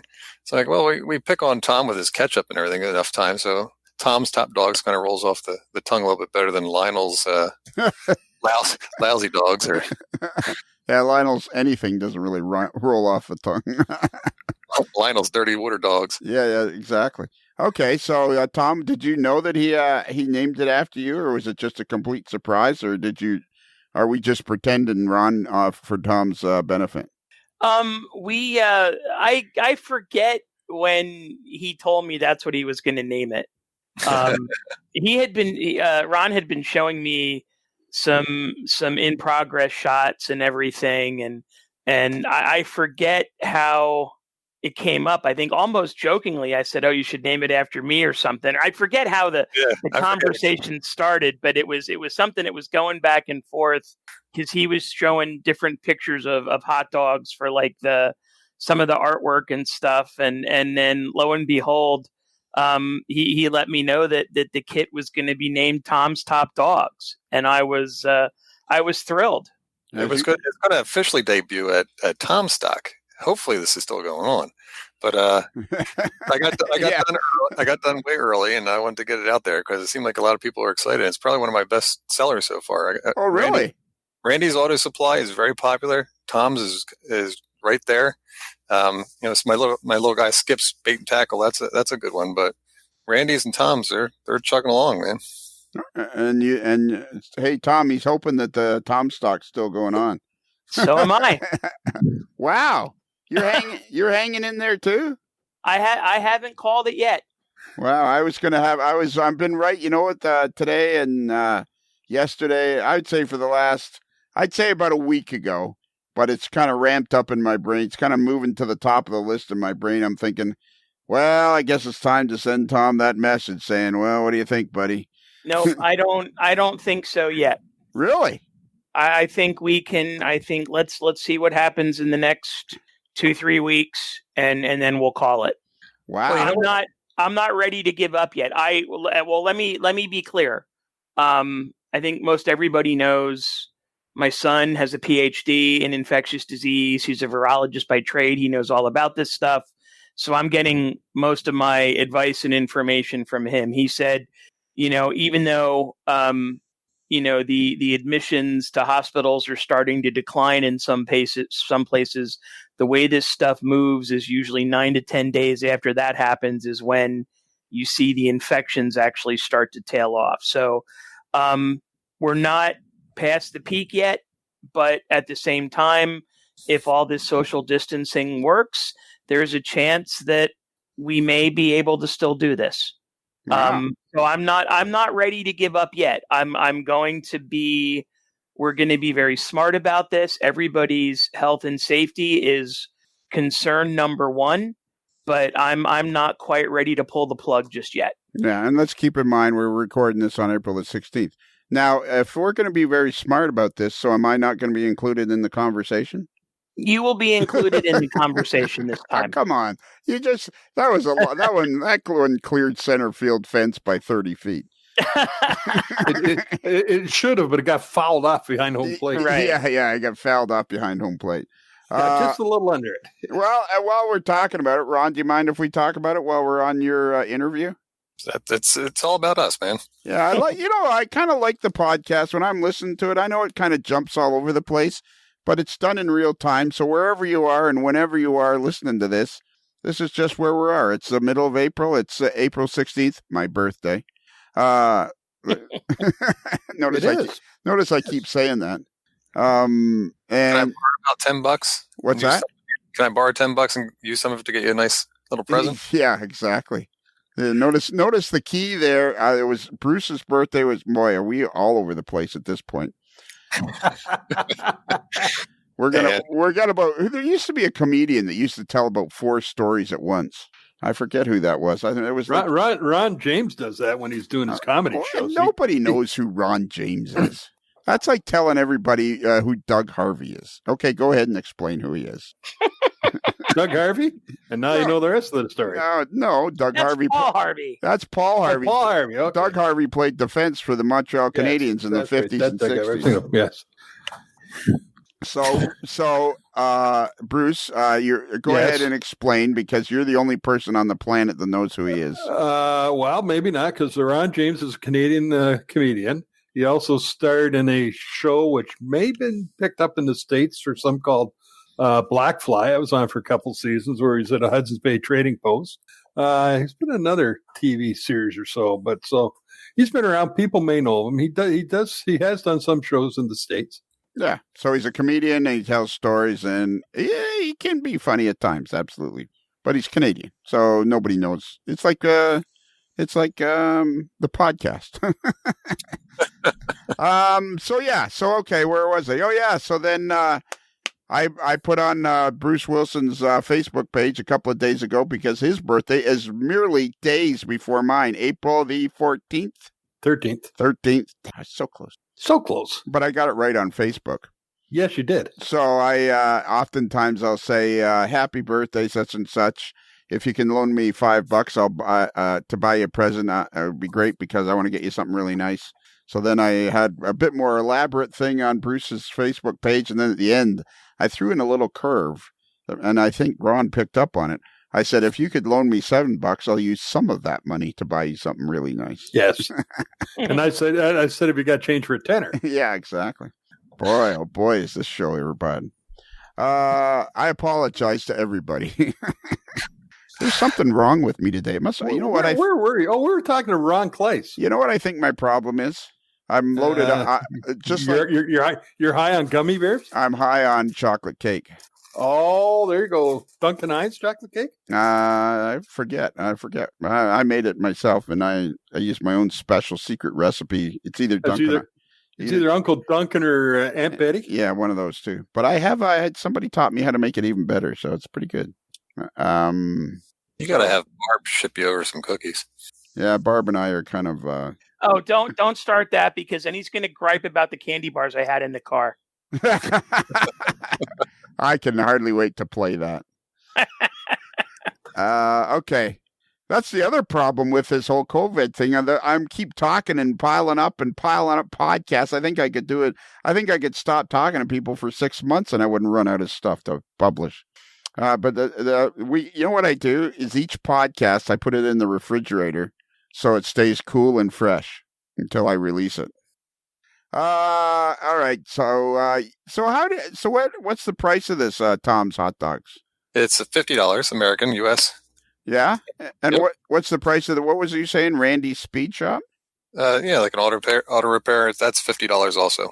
So why do you think they're selling so well? Is it the price point? What do you think it is? I definitely think they're cool kits, first of all. That's foremost. I like them. And it seems like a lot of people like the look of it. But yeah, I think it's the price point. I have a couple less expensive ones and then some more expensive ones. But I think that between $40 and $70 is kind of a sweet spot for people to be more apt at buying things. Okay. I was just talking with my my business advisor, aka my wife, right? And we were talking about I want to put out probably about 2 or 3 more medium-sized kits in this price range, different styles, and build that up before I do another big kit. Something over $100 type of kit, and I have a bunch of ideas in the hopper. I just have to finalize them and start getting them out. But I want to kind of get the more inventory out there because that seems like those kits bring in some revenue, so I can grow the business basically. I think that's one of the advantages of building the kits the way you do. You don't need to. You're almost like run them as an on-demand situation. If you put a few on the shelf there, but then if you need more, it's easy enough for you to run some more off. It's not like with a limited run of 1,000, you got 1,000 kits sitting around you're trying to sell because everything's there. No, it's pretty on demand. It's just in time type of thing. I mean, like I said, I do keep a few on the shelf, but then like I had a number for Tom's, and I actually went over a little bit, so I had to wait a couple days because my shipment of some material was supposed to be on Friday, but of course trucks were a little late and it showed up on Wednesday. So there was a couple that were a little late, but they went out this morning. Well, I think you're on the right track in terms of the idea of having kits in a variety of price points, because if I look at some of the other kit manufacturers, they do something similar, like Foscale Models. He has some that are in that $50, $60, $70 range, and then he's got some of the the bigger ones that are, well into the hundreds or, even beyond that. So it's nice to have something that's in reach of, different hobby budgets, and regardless of the kit. I mean, I haven't actually started building this yet because I've been knee deep in working on my trailer park scene. But I did, go in and unbox this and everything. And I'll tell you, it's really well, it's really well engineered. I like it. It's obvious that a lot of thought went into the build process and what you've done, in terms of like on the base plate, you've got the lines engraved on the base plate as to where the walls of the building will go, so you've got that footprint to make the building and complete the scene. It's just really well thought out. I can't wait to build this. And wait, you sure you got Tom's? Yeah. Okay, I'm just kidding. Right. Thanks a lot. I really appreciate that. I sit there and I if I was just building a one-off, it would be a lot easier, a lot quicker. Obviously, I wouldn't have to consider on how other people are going to build this thing. But now that I'm in the manufacturing part of it, I have to sit there and think about the materials and how they're going to go together. And I got to think of somebody that might be new because this is kind of a smaller kit. It might be their first kit. And there's also a lot more advanced modelers that don't want something that's going to be like one of those snap type, monogram kits or something like that. Yep. But I kind of blend it for the medium-sized, smaller kits to try and make it a nice challenge for somebody new or just a nice few night build for a more advanced modeler. I was thinking about putting notches into the base plate, the foundation part, and then having the walls kind of sit on that thing. But then I kind of nixed that idea. I liked it so that you could kind of situate it on the base plate and with just some basic adhesive. I would use because there's a slightly different materials. I used it was a CA glue. I prefer, here's modeling tip. I like Gorilla Glue, the gel super glue. Mm-hmm. That stuff's great. A lot of the wood to wood and like the masonite to wood type of connections, I'll use regular wood glue, like a Type Bond 2. But when you're mixing a lot of different materials, I'll go to the Gorilla CA glue, the gel, not the liquid, but the gel, and that stuff works great. I have a bottle of that gel stuff on the workbench right now. I love it. Yep, I go through tons of it. I'm glad I work at a hardware store. Yep. Although I do seem to have one minor issue here. I don't see the titchy doors in this kit. Uh-oh. Really? Uh-oh. Uh-oh. Uh-oh. Oh, man. All right. This just out. Irate fans storm my model demanding quality satisfaction. I take back everything I said. All right. When you have a bunch of things lined up, I guess I missed that. Oh, man. All right. I'll get them out to you tomorrow. How do you know? Yeah, but how do you know he doesn't have them and he's just trying to get extra doors? Why would I lie? For a couple you want to put? He's trying to put fancy double doors on one of his trailers in the trailer park. Yeah, it's a double wide. Yeah, he's passionate. The other thing, Ron, I want to comment on is your instructions are really well done. There's 8 pages of instructions here, loaded with at least 2, 3, 4, 5, 6, 7, 8, 9, 11, 15, 20. There's like at least 24 color photos here, all through the build process. And then there's lots of photos of a completed model showing, how, ideas for, the scenery setting and everything. I mean, it's just really, really well done here. Somebody who's never built a Craftsman kit before could, in my view, could pick this up and do a credible job just with these instructions and what's in the box. It is a kit that goes together pretty easily. It is actually one of the easier builds, I think, that I've done. Like even Randy's is a little bit more complicated of just the way the pieces fit together. But no, if you take your time, it turns out to be a pretty cool kit, I think. Thanks, Tom. when I first started, I was worried about the directions. That was like the biggest worry. And I started with the little skips bait and tackle, and I spent more time on the directions probably than I actually did on the designing of the kit and everything. So I was so worried because I've always hated doing reports and book reports and stuff in school, and I hated that part. And I've actually had some pretty good response to all of my directions. So now I try and put as many pictures as possible. They're all color photographs and color diagrams and everything, because it is hard to kind of tell you what to do in however many words without a picture.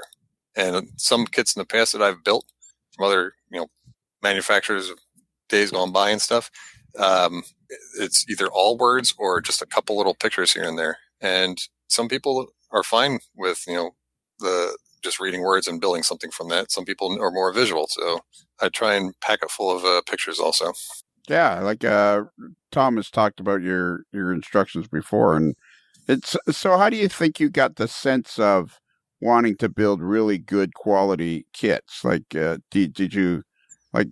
I know some people understand quality better than others, maybe, but how do you feel? Like, how do you feel through 6 kits? You said 6, right, so far? 6, and then a bunch of accessories. Yep. Yeah. How do you feel like through the 6 kits you've grown as a model maker guy? Is that what you call them? I think that's the official term, isn't it? Model maker guys? Yep. No, I'll go with that. Or craftsman structure manufacturers, whatever. Definitely grown. The way I just started with skips, the little one, that took me forever because again, I was really starting to learn the AutoCAD program, and everything had to be fresh. Everything was brand new. I had to come up with all my labels. I had to come up with all my logos, all the directions from scratch, everything from scratch. So now, and it took me a couple months actually to complete that whole thing, because just everything was new. All the advertisements, everything that I had to come up with, sitting there trying to figure out logos. And then now a lot of it I can cut and paste, and then I'll just change some of the words. So instead of saying Randy's Auto Repair, I could throw in Tom's Top Dogs or something like that in some sections, because some parts go together similarly. So Randy's went together fairly quick. Tom's was very quick. So definitely growing getting quicker at the process. Just like anything, with more practice, you get better at it. Yeah. So how many, as you see going forward, like do you see now, because you're talking about the price point, I'm guessing you're thinking you're going to try to stick to that price point and occasionally put out, because those big kits are popular too. Eh? I mean, I always look at those big kits and think, man, that'd be cool to build. So you must sell a few of those along the way as the other ones are kind of flying off the shelf, I guess. Eh? Yeah. I mean, I sold one, 3 of them, actually, Palzers in past couple weeks. And then Sunrise, they go off occasionally. It seems like it's like a special gift to somebody. Either somebody might get it as a present to themselves, or, that's what these bigger kits are going to be. Especially until my name and I guess my recognition, or hopefully quality, people see it. The more they see it, they might want it more. Right. So when I start putting more of the bigger kits out, it'll be more of a demand, like right up front, and then they'll gradually sell after that. Yeah. Yeah, like the bigger kits are occasional. I'm probably selling, for every 1 big kit, I'll sell 7 smaller kits. Okay. So it's still well worth your trouble then. Yeah, and it's not like they're not going to expire. If I get like just today, I ran a few more Palzer's kits because my shelf got empty. Yeah. So how many do you try to keep, like 4 or 5 of everything on the shelf, so you can get, when somebody orders, you can fire it right out? Yeah, exactly. Yeah, it's usually about 4 or 5 somewhere in there. Some of them, the smaller ones, I'll keep 6 on there. With Randy's and Tom's, I'll probably keep a little bit more because they're still going pretty well. And do you think eventually, you'll have to get a bigger or a second laser cutter and stuff like that? You can see the point where you're going to have to, just be able to cut more kits faster, kind of thing? Yeah. I mean, my laser right now is a more basic laser. I didn't get one of the high-end name brand lasers just because I wasn't sure if I wanted to make a $20,000 to $25,000 investment in something I wasn't sure how it was going to go. Right. Yeah. That's a big nut to crack to, to justify to my wife that I was going to spend a car on it. So mine was at a lot less than that, a tenth of that, and I still got a big build area. My bed is 20 by 30 inches, so I could feasibly easily do O scale stuff, no problem. I'm actually looking into O scale. I probably will do Tom's and Randy's in O scale because they're a good size. All right.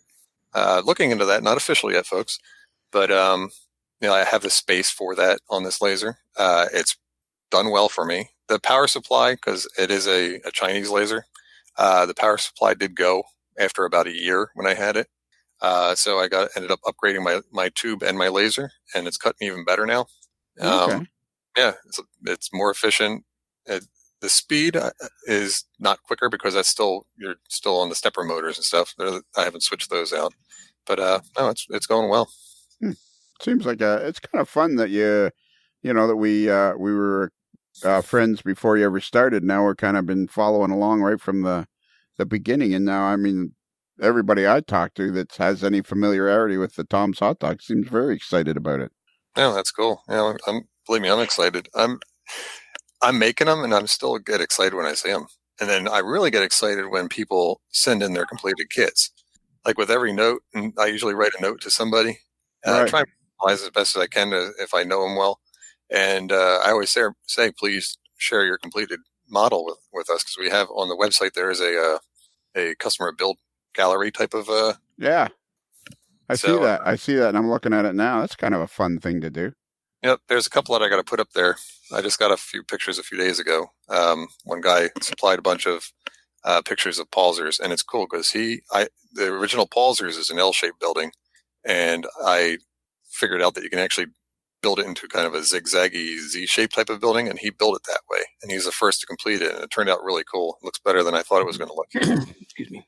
So, so got that. Some other guys did a variation of Palzers.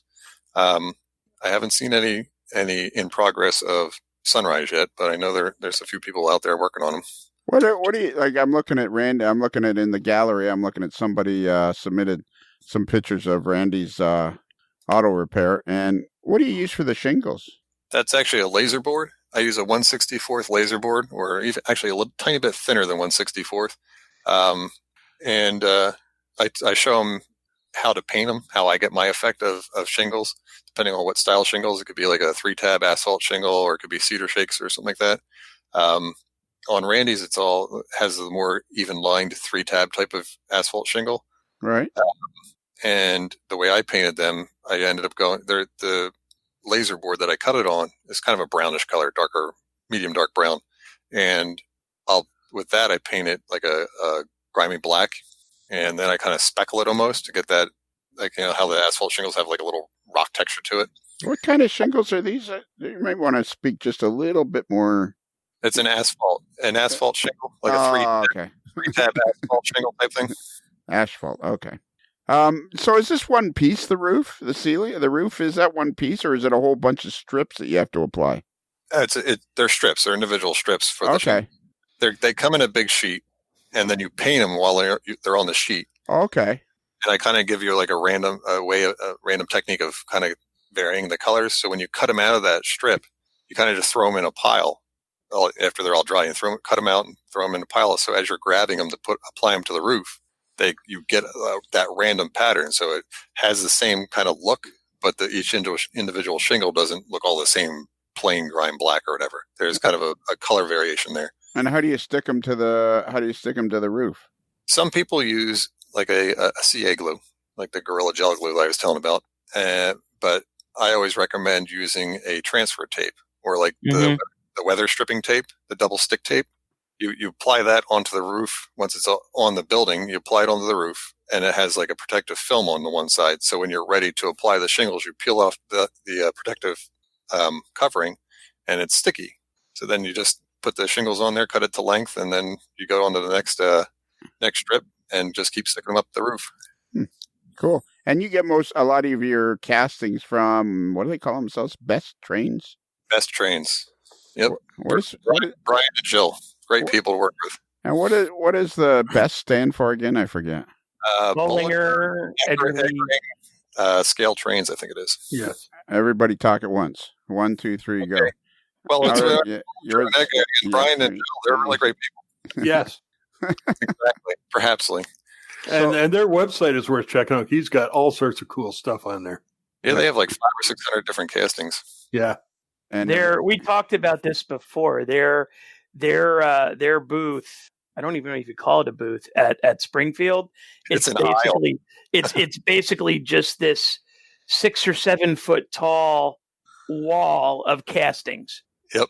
I mean, just nothing but castings. I mean, if they don't have it cast, it doesn't exist. It's funny. They just upgraded their display. And when I was at the Timonium, Maryland show back in October, they upgraded their lighting. Before they used to just have like the architectural lighting kind of shining down on it with the old incandescent bulbs. They ended up upgrading it to these LEDs.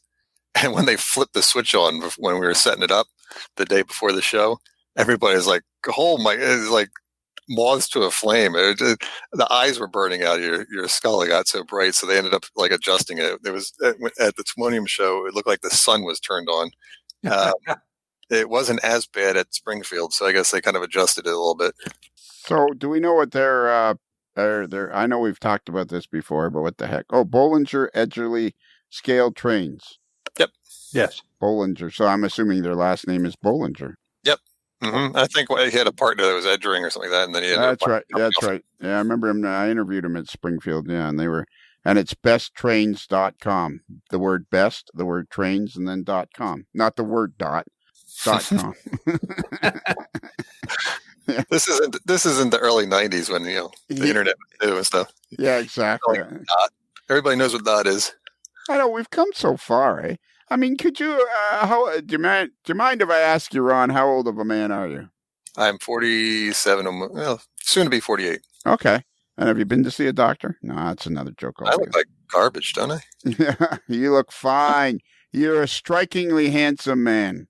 I guess. Have you seen an optometrist lately? That can go a whole lot of ways, when you say that. You're a strikingly handsome man, and you can just stop there, or then you can go in a whole bunch of different directions. So my question was, so could you have ever imagined yourself? I mean, it's no different than doing the podcast, and as popular as it has become, and the quality. I'm thrilled with the quality of the audio lately. I'm just like, I'm so excited when I listen to it. Could you have ever imagined yourself doing this 10 or 15 years ago? This type of thing, no. If I could have, I probably would have been a lot richer than I am right now. But yeah, I remember as a young teenager, I would go on like BBSs and small little local, I guess prior to the internet, these little BBSs that people would talk about, and kind of, it was almost like a forum back in the day. I guess it was the late 80s, mid to late 80s. And late 80s, early 90s is when you had like CompuServe. Yeah, I mean, it was really, even kind of predating that. Yeah, it was probably mid 80s or so. And just talking, it was all strictly Word. There was no pictures. There was nothing. You could actually download a picture, and it would be a few bytes or so, or maybe not even a megabyte. And it would be like this pixelated, garbagey picture. And it took forever for it to download. But I mean, to have crystal clear audio and 4K videos and, talking to the possibility of 100 different people at one time on a Zoom room, all talking about trains or war modeling, maritime modeling, or RC cars or boating or whatever you want to talk about. And then these people, they're connecting, just like you always say. They're finding these other people of interest where you're not stuck in your little town where there might be one other guy you have no idea he's there. Right. But now you're connecting with thousands of people all over the world. Let's see you do that in your 2440 modem. Yeah, exactly. Ooh, I got the new Fast 9600 one. Ooh, yeah. I remember my friend got a 9600 modem. Oh, sweet. Yeah. I remember my favorite thing. I'm sorry I cut you off there. That was very rude of me as a host. Carry on. Nope, I'm done. Let's go. All right. I remember one of my memories is me and Bruce in my layout room years ago, 20 plus years ago, and we were talking about computers. And I think you said something like you had 512 a RAM or something. And the first computer I got, it had a massive 40 meg hard drive. Yeah, and I remember, and it had 2 meg of RAM, and I had to get a memory manager to handle that extra RAM. Yeah, and I remember it's one of those computers, and you were saying, and you're going, man, that is smoking. Smoking. And it ended up smoking probably. Yeah. Yeah. So give me an idea of this will be our last question. I think this will be a segment on All-Star Variety Hour. When did you feel like you first got the sense that this is what you were going to do? Like, what was the first time you were kind of going, I think I should make my own kits? It was early 2018, maybe real late 2017, because my job was going away at the time, and I kind of had a job lined up. But Michelle's like, "Do you really want to be relying on other people for your income?" And I was like, "No, it'd be kind of nice to, do something separate." So I was looking into some other ideas. I was kind of looking into possibly doing something for wargaming, but I was never really super into wargaming type thing, role playing games. Like scenery boards and all that stuff for people. And like, I've done layouts for other people in the past. I've built layouts for them. And I was like, you know what? That was kind of a pain in the rear for that, to do that too. So you would spend a lot of time in the people's houses. Even if you did a lot of it at home, you'd still have to do the whole install and stuff. I'm like, yeah, that's not worth it either. She's like, well, you always like the structures, and you do pretty well, and you like doing that stuff on your layouts. Why don't you, how about building, as she always says, how about those cute little buildings that you do? And I said, there's nothing cute about model railroading. Model railroading, very manly. You can't. There's nothing cute about it. But since then, I've seen lots of women do really cute stuff on model railroading. Yeah, exactly. You can't say it's manly anymore because there more and more women are getting into it and enjoying it. We've got our very own Tracy Boyd just recently posted pictures of her working on Skip's bait shop on the plane. Oh, that's right. I forgot about that. Cool. Yep, that was real cool. I said, Skip's has joined the Mile High Club now. Yeah. My question is, how'd she get a knife on the plane, though? I don't know. Well, there's not many. You can kind of break it out of the sprue. Yeah, I think that's what. Okay. I think that's what she told me. She was able to, they have stuff. She took it apart before she got there. Well, and she's a flight.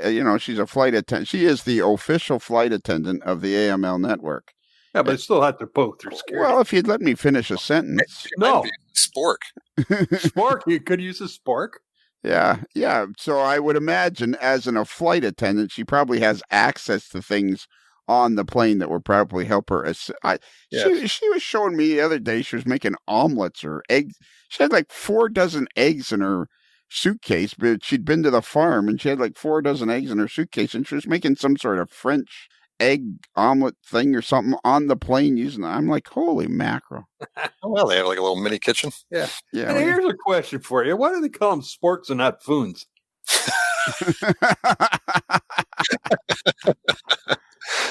Things that make you go, Yeah. Exactly. Now, why not a foon? Why a spork?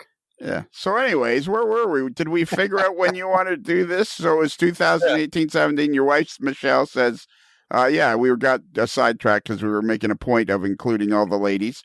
And of course, let's not forget our very own Kaylee Zhang or Michelle Kempema. There's 3 we know right off the top of our head. And I know there's lots of others out there. And there's one woman that does phenomenal work, Craftsman Kits. Her name's Sue Cooley. Really good, amazing modeler. Okay. And what about we have Angela Sutton too on our. Didn't she sign up for Tom Stock Tom? She did. Tom Stock Tom. This is our buddy Tom Stock Tom. She did. Anyways, yeah. So okay. So your wife says, make some buildings and kits and stuff. Yeah. So it was early 2018. My job officially ended, and I purchased the laser. Then I already had the CAD programs lined up. I started designing some of the first kits, learning the whole process, figuring out how to use the laser, which was fun. That's a neat little toy to have. Comes in handy. and I just started working on the kits. So it was early 2018. I officially released it to the public on October 1st, 2018. So just about a year and a half now. Yeah, man, it's been going great. I'm very, very impressed and happy for you too, because it seems like you're enjoying it and it's being a success. And yeah, it's fun. Yeah, that's good. Yeah, it would be great, if I could make it full time. Right now, I'm not pulling enough money in to make it full time, so it's a nice little, extra change coming in. Sure, but that's your hope for eventually to get to that point, right? Yeah, it'd be great. Yeah, exactly. You'll have now, given the fact that you're now running a business as well, what's happening with your two lads? Because you're working on your Mine Mountain Railway or whatever it was, plus the Canal Street. So, do you have any time to work on those anymore, or are they kind of taking a back seat? I'm sorry, what layouts are you talking about? I forget. Okay, I withdraw the question, Your Honor. Yeah. I haven't done anything on those two. I would really like to. About a month ago, my son came to me and said, "I'm bored, Dad, I'm bored." I said, "Why don't you go work on the layout?" I just threw it out there, and all of a sudden, he's 14, and he's like, "Okay, I'll go work on it. I want to do some of the mountains or something like that, because right now most of it's plywood Pacific. And I have one corner that's all scenic with the big mountain gorge and the bridge scene and stuff that most people see with the My Mountain Seaside Railroad." And so he's like, "I want to build a mountain over there in that corner." I said, "Well, it's going to be similar to this one." I showed him the techniques of like the Dave Frary cardboard webbing, and you hot glue it together and staple together and all this stuff. So I showed him the techniques. I went to work the next day. He happened to have off from school that next day, and I come home and he had half a mountain built already. I'm like, "Oh, cool." So for the next 3 nights, yeah, it was pretty cool. Next 3 nights, he worked on that and kind of knocked out this whole mountain shape. Now I just got to kind of get him inspired to get down there and slap some plaster and paper towels and stuff and get some forms going. So, Ron, if I could, ask you about that, because it's a question I have as well, because you see a lot of these people that are now, there's been such a inrush over the past several years of people going into the kit business, and it seems like many of them started out as modelers, model railroaders, and they eventually, took it into the business world. And you just mentioned you haven't had a lot of time to work on either of your layouts because you've got a full-time job, number one, but you've also, Mind Mount Models is really taken off, and you've got quite the pipeline of kits and everything. So how does that translate for you? Are you finding yourself more or less satisfied or enjoying the hobby more or less than you did before, or the same but differently? Or how has I guess to sum it up, how has your view or your outlook on the hobby for yourself personally changed since you've gone down this path? Well, I like the it's probably the same level, because I've always been really passionate about it, but it has morphed. It just like the hobby shop. The hobby shop's morphing to the internet. My hobby is morphing into, right now, to scratch the itch of model building. I really go into the dioramas, the display dioramas for the kits, and that's how I scratch the itch. And it's kind of nice because I'm sitting there looking at these things. I'm like, this isn't a kit that I bought off the shelf. This is something that I've completely 100% designed myself, and I'm building a diorama for it, and other people are going to enjoy this as well. So it's kind of satisfying. I'm not sure if that sounds cocky or not, but actually, when you were saying that, I thought to myself, yeah, that's really cool, because I actually have a question. I'm cutting you off, and I've interrupted you, which is incredibly rude of me on my part. But very common. That's all right. Yeah, I think we're all getting used to it. But yeah, you're building these cool dioramas and everything. So and you're saying it's scratching the itch, because really you're model building and it's a form of model railroading to complete these dioramas. I sit there and I look at them when I'm done with them. I'm like, I wonder how many points I could get on some of these in an MRA judging contest, or judging whatever you want to call it, not contest, but evaluation. Evaluation. There you go. Mm-hmm. So I'm curious, like how well would one of my kits do that I'm building, just to see. I want to kind of have a starting point and say, okay, how do I match up to other people, and how can I improve my own skills? Like, how can I get rid of some of the glue marks? How can I make the windows look better? How can I make the shingles look better? The one thing that bothers me, and I'm trying to figure out how to do it, is those gosh darn gutters. The rain gutters and downspouts, every building has them, but not many models have them.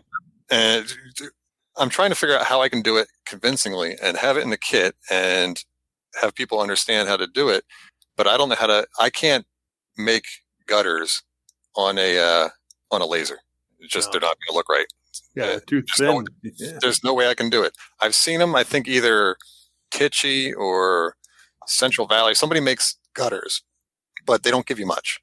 And maybe I can talk to them and kind of like strike up a deal possibly to get some gutters at wholesale type of thing, so I can include some into the models. That's the one thing that I see missing on almost every model now is gutters and downspouts. So that's one thing that I definitely want to try and improve on. Yeah. But like my painting techniques, all my techniques, tell you the truth, any kind of painting or weathering or anything like that, I try and share as much as possible. On the website, I have the Mind Mount minutes that I've come up with for certain techniques that I use, just so people understand how I get the effects that I get. Yeah, and that's what you're building. You're building the whole, the complete package. You got some PDFs that you can download about how to do certain modeling things. You got good instructions. You got good kits to build. So you're building the whole pack. It's fun to be kind of traveling along with you to see how it goes and on all the different things. Oh yeah, definitely. You guys have been there from before the beginning. I mean, we were chatting for years now, and you saw when I was first starting out, and I would mention it here and there, or go into some of the chats that we had and mention, hey, this might happen, and so you guys have been there really from the beginning. Yeah. And no, you won't get a percentage. I'm sorry. How did he know I was going to ask that? I know how you think now. I see the pattern. Ron, do you do anything on YouTube at all? That's one thing that, especially, I was just talking to somebody else about this today, is my shingle technique. I get so many questions, especially at the train shows, and the people see the shingles in person. That's the eye catcher on my models right now. The models themselves, but the shingles, my slate shake shingles and stuff, just the way I get the coloring. And they're like, oh my God, you did those all, are they individual shakes? How did you paint them all different colors? And it's such a simple technique. It's on one of the Mind Mount models, the Mind Mount minutes, the PDFs that I have on there on the website. But I'm going to do a YouTube video on how to do it. Excellent. That's a great idea. And I was thinking about doing a Facebook Live soon, and just have a camera over top, and it doesn't take long at all. And it's real simple to do. And I just kind of want to show people how to do it, because that is the number one question that I get at a train show is how did you do your shingles? So that's one video I definitely am going to put out soon. You know what you ought to do too is, this is just a suggestion. It's only my suggestion. You ought to send one of the simple, like Randy's auto repair or something like that, to Ron Marsh and I know he would probably do, a couple of videos about putting that kit together. And it would be as cheap as you sending him one, and then you should connect Ron Marsh and Ron Kleiss. Because you have right off the bat, you have the name Ron in common. It's the Do-Ron Rons. It's the Do-Ron Rons. You guys should get together and have him, because he does spectacular videos. The quality of his videos are great, and he's always looking for something. And he could put one of your kits together and show people how to do it. So you'd get some advertising. He'd have something to do. He's always looking for end things. End things. He needs more end things. Yeah, end things. So one of my kits can be an end thing. All right. After this, I'm going to interview him and see what he thinks of this idea. What do you think of that idea? I was actually thinking about reaching out to somebody. Ron is a good idea. All right, I'm going to make this happen. I am going to make this happen. After this, you know what? We will make this an AML Variety Hour, but the theme of this AML Variety Hour will be to make both Ron's Trains and Things of the number one video YouTube how-to show on the internet. We'll make his YouTube channel grow, and we will make your kit company grow by bringing the two of you together in a moment of love and happiness and peace and trains. It'll be like, you know what? It'll be like 2 days of love, peace, and little trains. It'll be Ron Stocklight. There you go. All right, cool. I think we'll stop, and because now I'm going to go talk to Ron. I'm going to make the other half of this variety hour about talking to Ron. Cool. I'm going to make this happen, buddy. This is going to be spectacular. I'm going to look. No matter what, I have to make it happen now because I've talked it up so much.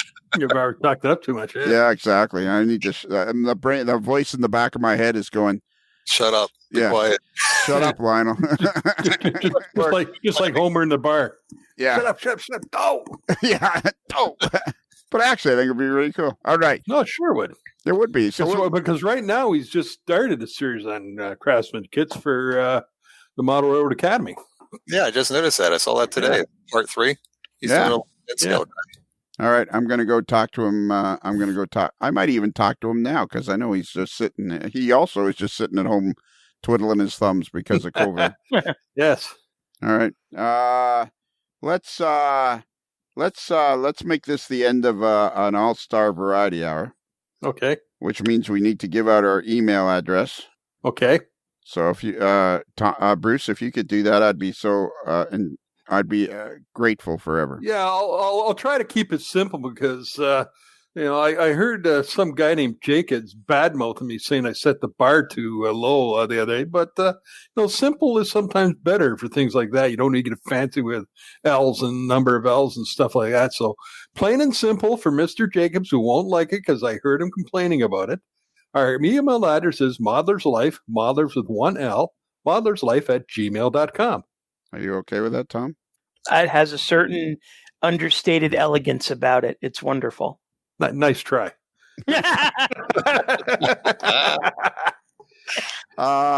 Okay, and we have a website, and we should mention, Bruce, that it's good that you give out the email address like that. However, if you go on your phone, if you go to our website, a modeler. What was that? A modeler's. I think Tom was blowing hot air. I don't know. It wasn't me. I'm just sitting here. Chowing down on gummy bears. What are you eating right now? What have you been eating or drinking? I'm literally not eating anything. I haven't had anything to eat since dinner. Really? Really? What'd you have for dinner? We got takeout from the local barbecue joint. I had ribs and chicken tenders. Oh, nice. With some garlic mashed potatoes and some baked cinnamon apples. Wow. Sweet. All right. Oh, you know what? How about this? Hang on. Oh, wait a minute. This is going to be cool. Let's just hang on 2 seconds here. This is our first ever. This might be one of our first ever online. Uh-oh. Dingle on the blower. Yeah. See if he answers. Hey, Ron? Yeah. Hi, Ron. He can't hear you because I got my earphones on. You're on the air live. Okay. and we're about to do a segment with you for All-Star Variety Hour. That sounds exciting. Yeah, and the reason we're going to do that is because I'm putting together the deal of the century in model railroading. Uh-huh. I'm interviewing Ron Kleiss, who owns Mind Mount Models. Yes. And at the end of the, it's part of an AML All-Star Variety Hour. And at the end of it, I thought he was talking about doing YouTube videos, putting in one of his kits or doing his shingles or something. Sure. And I said, you know what you should do? You should send one of your kits, like Randy's Auto Repair or something like that, to Ron Kleiss because he is Ron Marsh. Yeah, you're Ron Kleiss. Ron already has the kit. Yeah, Ron already has the kit. I have several. Go to mindmountmodels.com and buy some. So we got to remember that the other Ron can't hear this. So I was saying to him, you ought to send one of your kits to Ron Marsh so that he could do an YouTube video of putting it together. And he loved it. That would be a cool collaboration. That'd be fun to do. That'd be awesome. So your job now is to hang up the phone because once we get rid of Ron Kleiss, we're going to talk to you and about doing this. Okay. So, in other words, I need to go get on my computer. Exactly, because, exactly. You need to go get on your computer. So we'll talk to you in just a minute. Okay, sounds good. All right. See you in a bit. Bye. All right, bye. Excellent. That was cool. Very good. I am like You're like that deal maker, man. I'm like the deal maker in model railroading. What are you giggling about? I'm just thinking. He's got a hot dog stand. I'm just thinking of the new book, Strang, The Art of the Deal. Whoa. There you go. We also have a website, amodelerslife.com. Now on that website, if you go to scroll right at the top, there's a picture of Bruce the moderately agitated mailboy in a particularly agitated state. If you click on that picture, you will automatically have your email you can automatically write an email. Yes. So you don't even need to, so it's very easy to do to write us emails. So please do that. And I think that's it. I think we got her all covered. Excellent. Ron, can you take us out of here? Sure. Do you know what to do? Oh, yeah. Okay.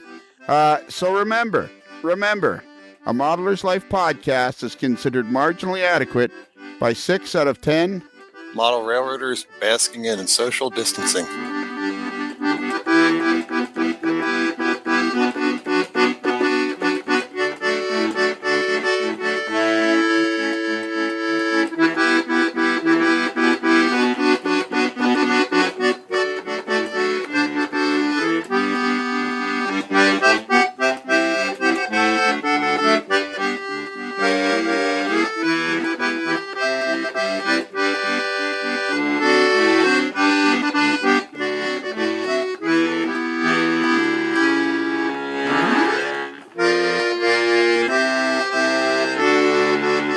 And now it's time for the New Jersey Transit Elevator Escalator Report. Take it away, Dave. Good morning, everybody. Cranford eastbound's back in service. Plainfield westbound also back in service. Vendor had a good day out there yesterday. Hamilton number 3 is out. We think that one's going to be a brake adjustment, but we're going to check it in this morning. The vendor's on his way. At Westmont, we have the DCA out there today taking a look at the testing on the doors, making sure that the safety edges are back in tolerance after the outage yesterday. Newark Penn Station number 3 is out with a skirt panel reset, and Newark Penn Station number 17 is back in service after a reset this morning. It's another Lincoln Homer.